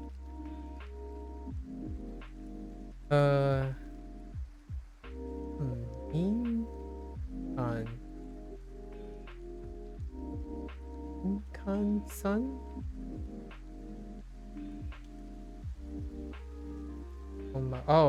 Oh, human being. Oh, I get it. If there's truly one thing I've learned in life, is if there's something you want, you go out and get it no matter what it takes. People have a way of finding a way when it counts, or find a way to be very satisfied for trying to get the way they want as well. It works really well. Reminds me of all the people I've met in college who choose their major purely for the money. It's kind of sad. Yeah. At the same time, it is a bit of a deep cut in terms of the social pressures that have been placed on them, right? So it is, we have to keep in mind that it's all of the above. It sucks. And keep on writing to end sentences. I keep on wanting to end sentences with in this or in the. Just Japanese problems, huh? Just Japanese things. Anyways, yeah, good talk. 泳ぎ。泳ぎません。写真 Oh yeah, we also had 撮ります。写真。走りません。走り知りません。手紙音楽。Okay. You always take. Okay. 写真、のいつも写真を撮ります撮りますはね。Oh, he 彼は I'm like, what the heck is Wa doing there? Ignore the wanting. Ignore the wanting. Oh, that sounds like an irrational statement. I mean, if you would have wrote like the English phrase, like it's kind of sad, and then you wrote this, I would understand it. Welcome to the world of being multilingual, I suppose. Sometimes you just gotta go with the path of least resistance, you know? Doesn't, you know? My parents perfectly understands why I shouldn't go to school though. That totally works. Where did that come from? I don't know. And that's just how it turned out, you know? What Jirung sai computer. Ting na what Jirung mo eng, okay? Yeah, busy. You probably just from like some of the key words that popped out in English, you probably got an idea of what the rest of the sentence means. Or what I just said. You know? Right? You know, what you do mo sigang got computer streaming.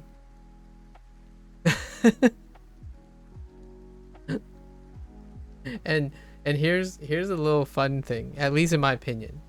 I thought this was going to happen. I really thought this was going to happen. Maybe it still can happen. When people I really thought that my speaking voice was going to be dramatically different. Like what I mean is my intonation would be like dramatically, significantly different.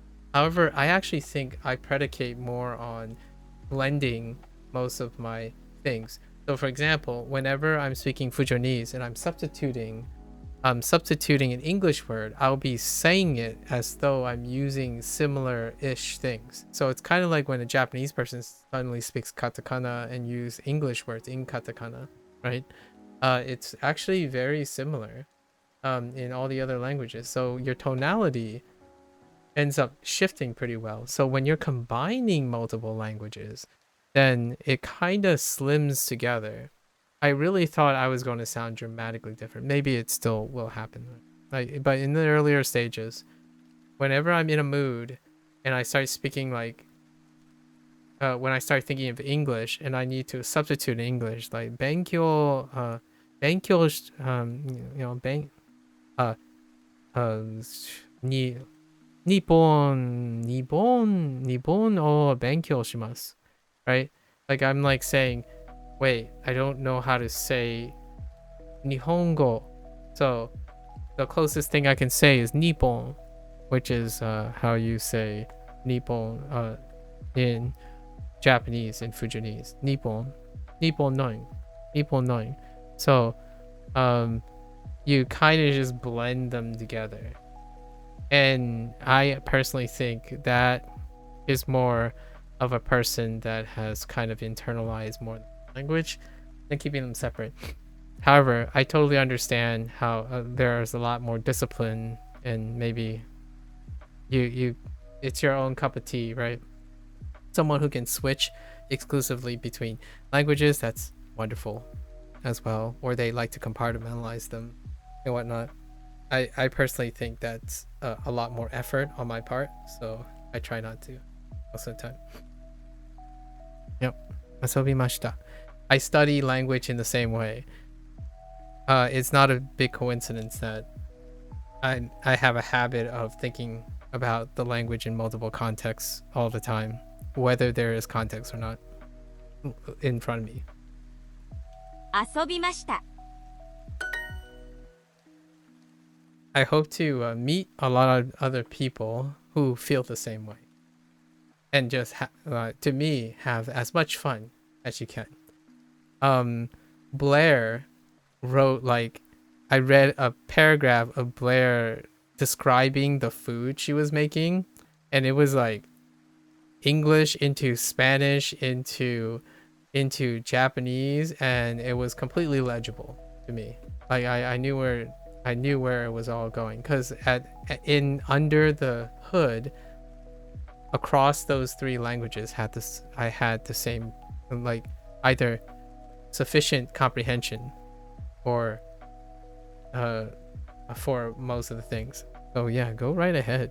I actually think it's really funny, or like I think it's incredibly humorous. It also demonstrates how much you know about the language. in my opinion. If you know how to cleverly place sentences, and like sometimes, okay, real talk. Sometimes I actually conjugate my English verbs with Japanese endings. or I change it's the same as adding an ing to a Japanese verb. Like, oh, benkyoing. Oh, okay. You're benkyoing right now. Oh, okay.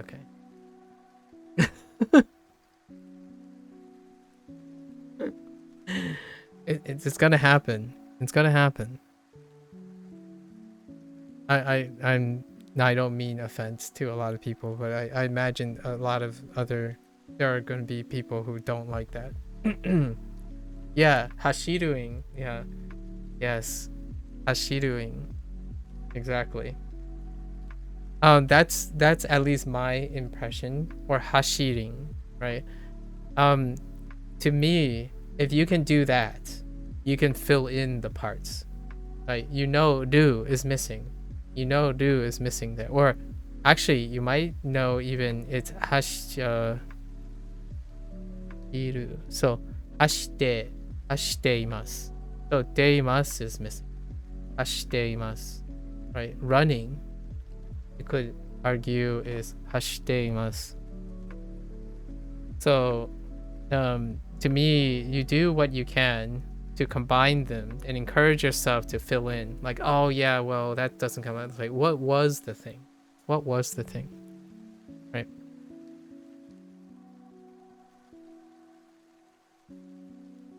No secret. I don't think this is a secret. I hope this isn't a secret. I don't think this is, right? You're engaging in your target language. You're marrying your languages together. It'll stop you from constantly saying, oh, I need to force myself to think in Japanese. I need to force myself to do anything. It's gonna be natural. It's gonna feel like not like natural Japanese, but the act of learning and using Japanese will feel natural.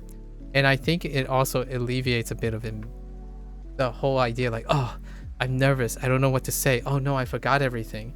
But you're already in a state where you're improvising all the time. So there's I want to say one last thing, but I don't want to. I'm going to take this with a grain of salt. I am so much more comfortable when someone underestimates me than overestimate. So naturally, because I feel like it's so much more comfortable, I've discovered a long time ago that I prefer to be underestimated than overestimated. So I play to this all the time. So as opposed to being embarrassed about being considered incompetent, I largely find it very comforting, so I play to that. What I gain from being viewed as incompetent a lot of times is I get the opportunity to understand the person who's criticizing me, and also taking all the advice and important experience from them and collectively use it to my advantage, or collectively. So I am terrible at asking for help. However, if I often seem like I need help or would want help or welcome help, that kind of complements my inability to ask for help, right? So in my life, I think I was very lucky in that way. Like, I work really hard. I do a lot of things. I don't typically ever show that I need help. So when I get really bad situations and stuff, and I don't know how to ask for help because I can be arrogant and prideful and whatnot, oftentimes that had become a vicious cycle. So nowadays, I try my best to place myself in situations where one can obviously see I'm way out of my element. And being able to express that indirectly is helpful in making myself comfortable, right? Nowadays, it goes without saying, most people find it very, very encouraging that they have something to say to me, because honestly, I whatever you say to me, I only benefit. So if you're distracting me from something, I'm benefiting from it in some way. How does it work, or how is it going to benefit me? I have no idea yet. Sometimes you don't even know. It's all good. It's all good. All right. え、絵は描きません。ね？書き。いや。うん。撮りました。取りました。 There is a time and place though.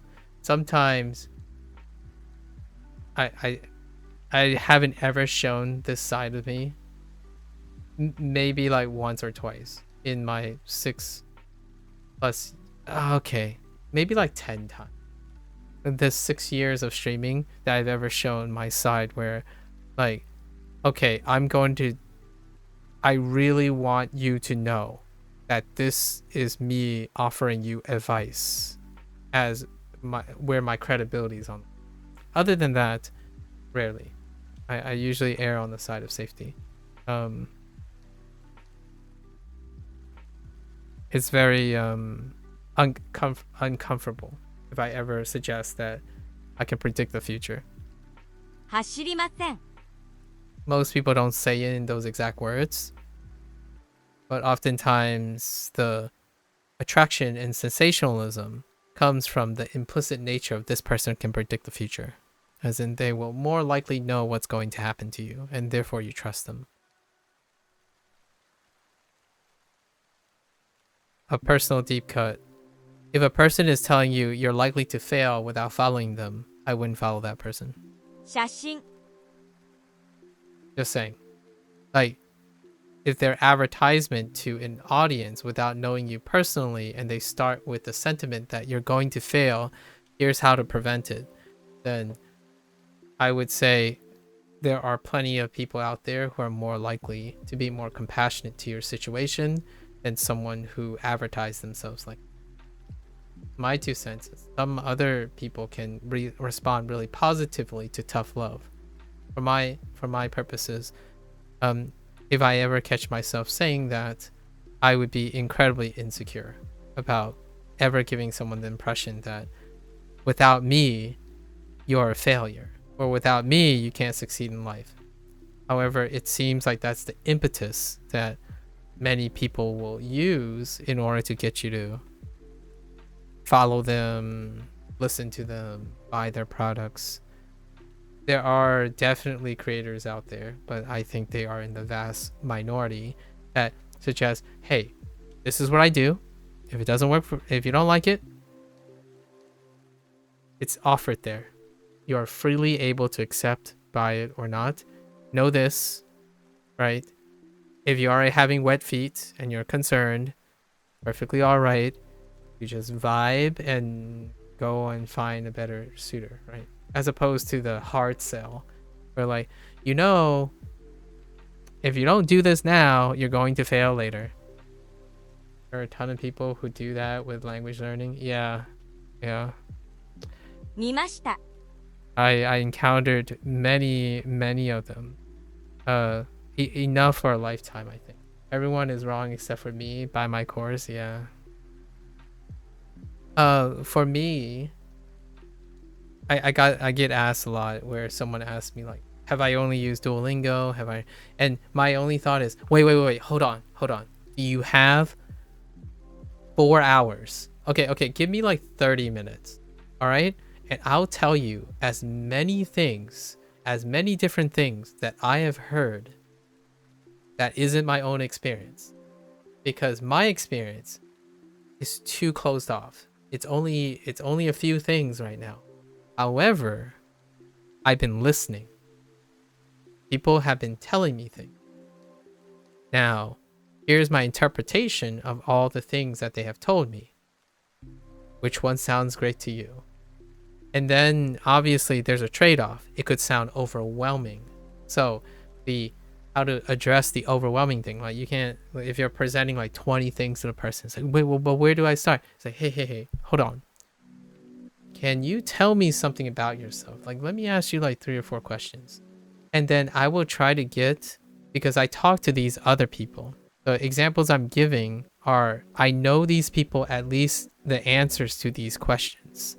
So if you responded something similar to these people, go towards this one and then start there, right?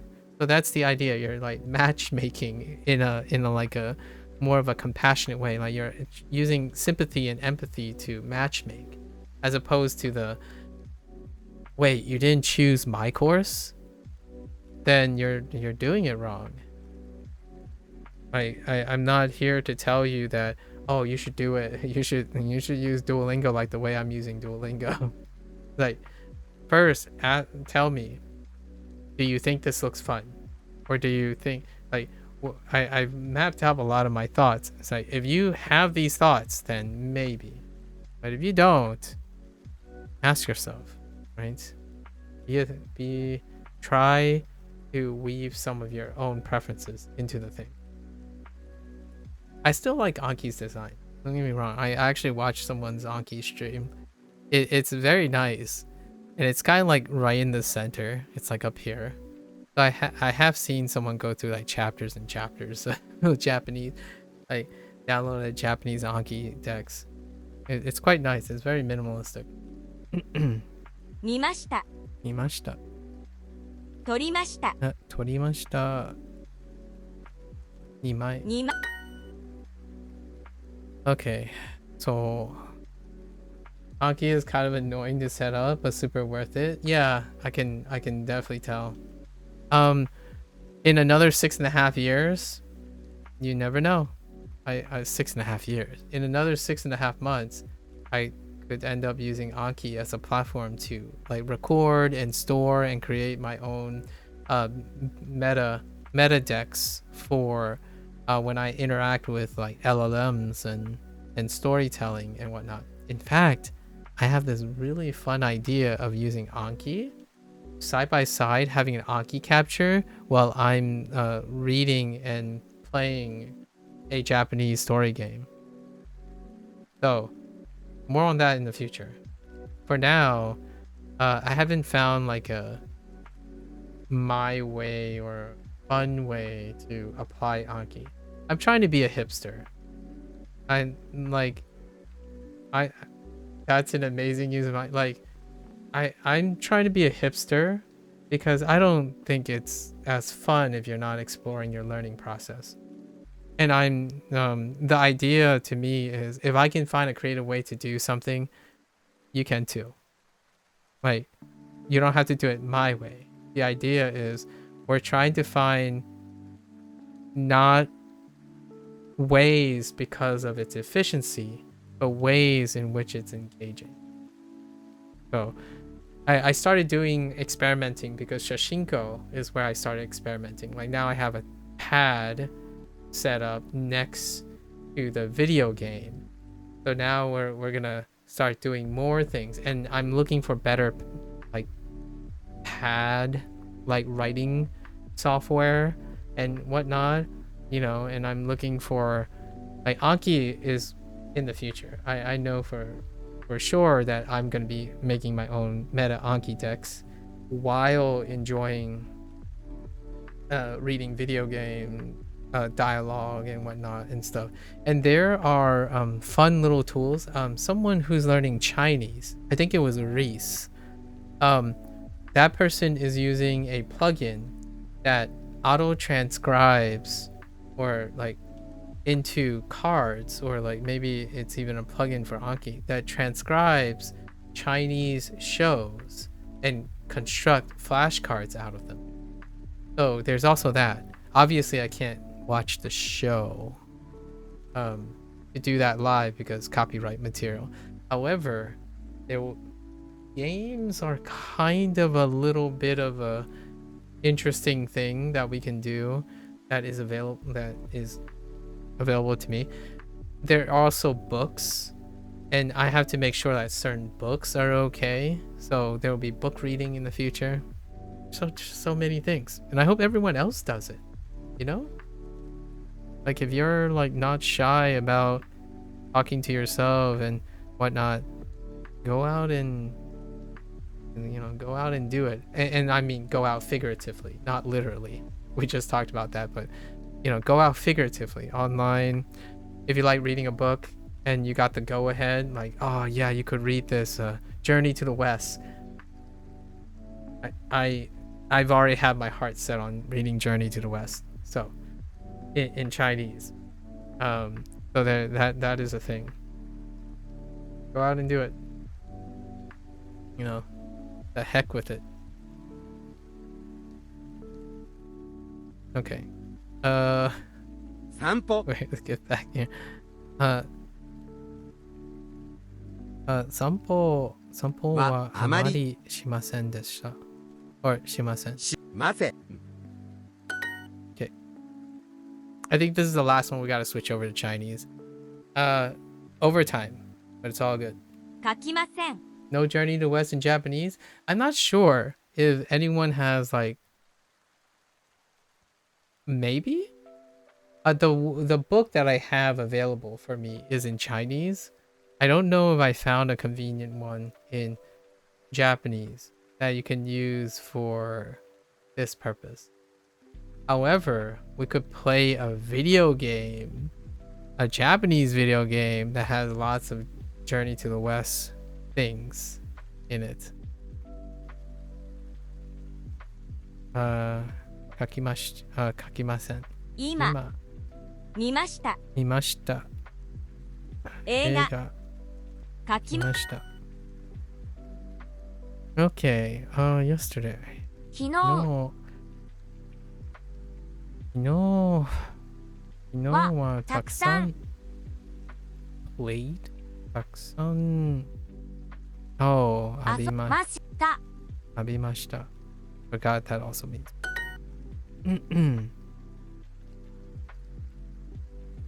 はい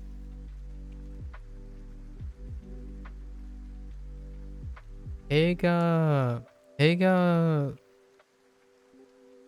を見に行きます。映画を見に行きます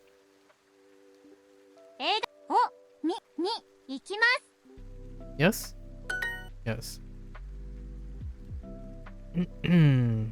手紙手紙を書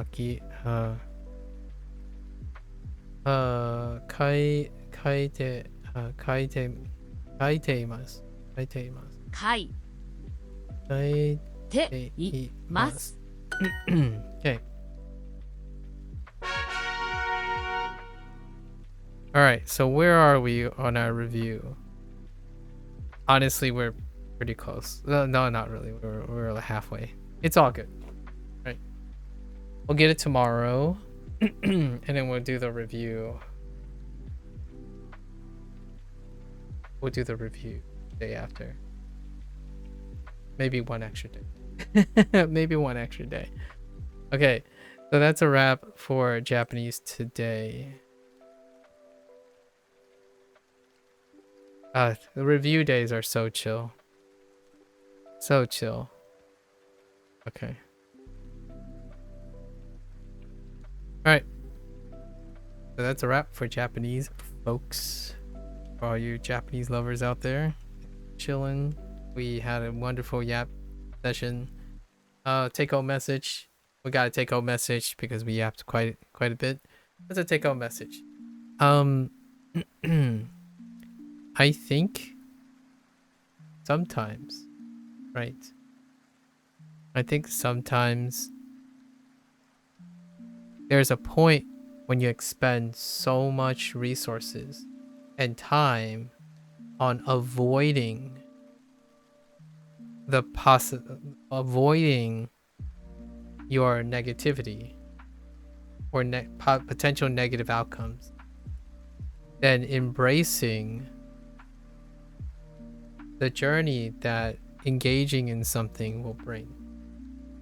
So I think one thing I can say is there's plenty of things in our world, especially when you're connected on the internet, that's telling you what is the worst case scenario, right?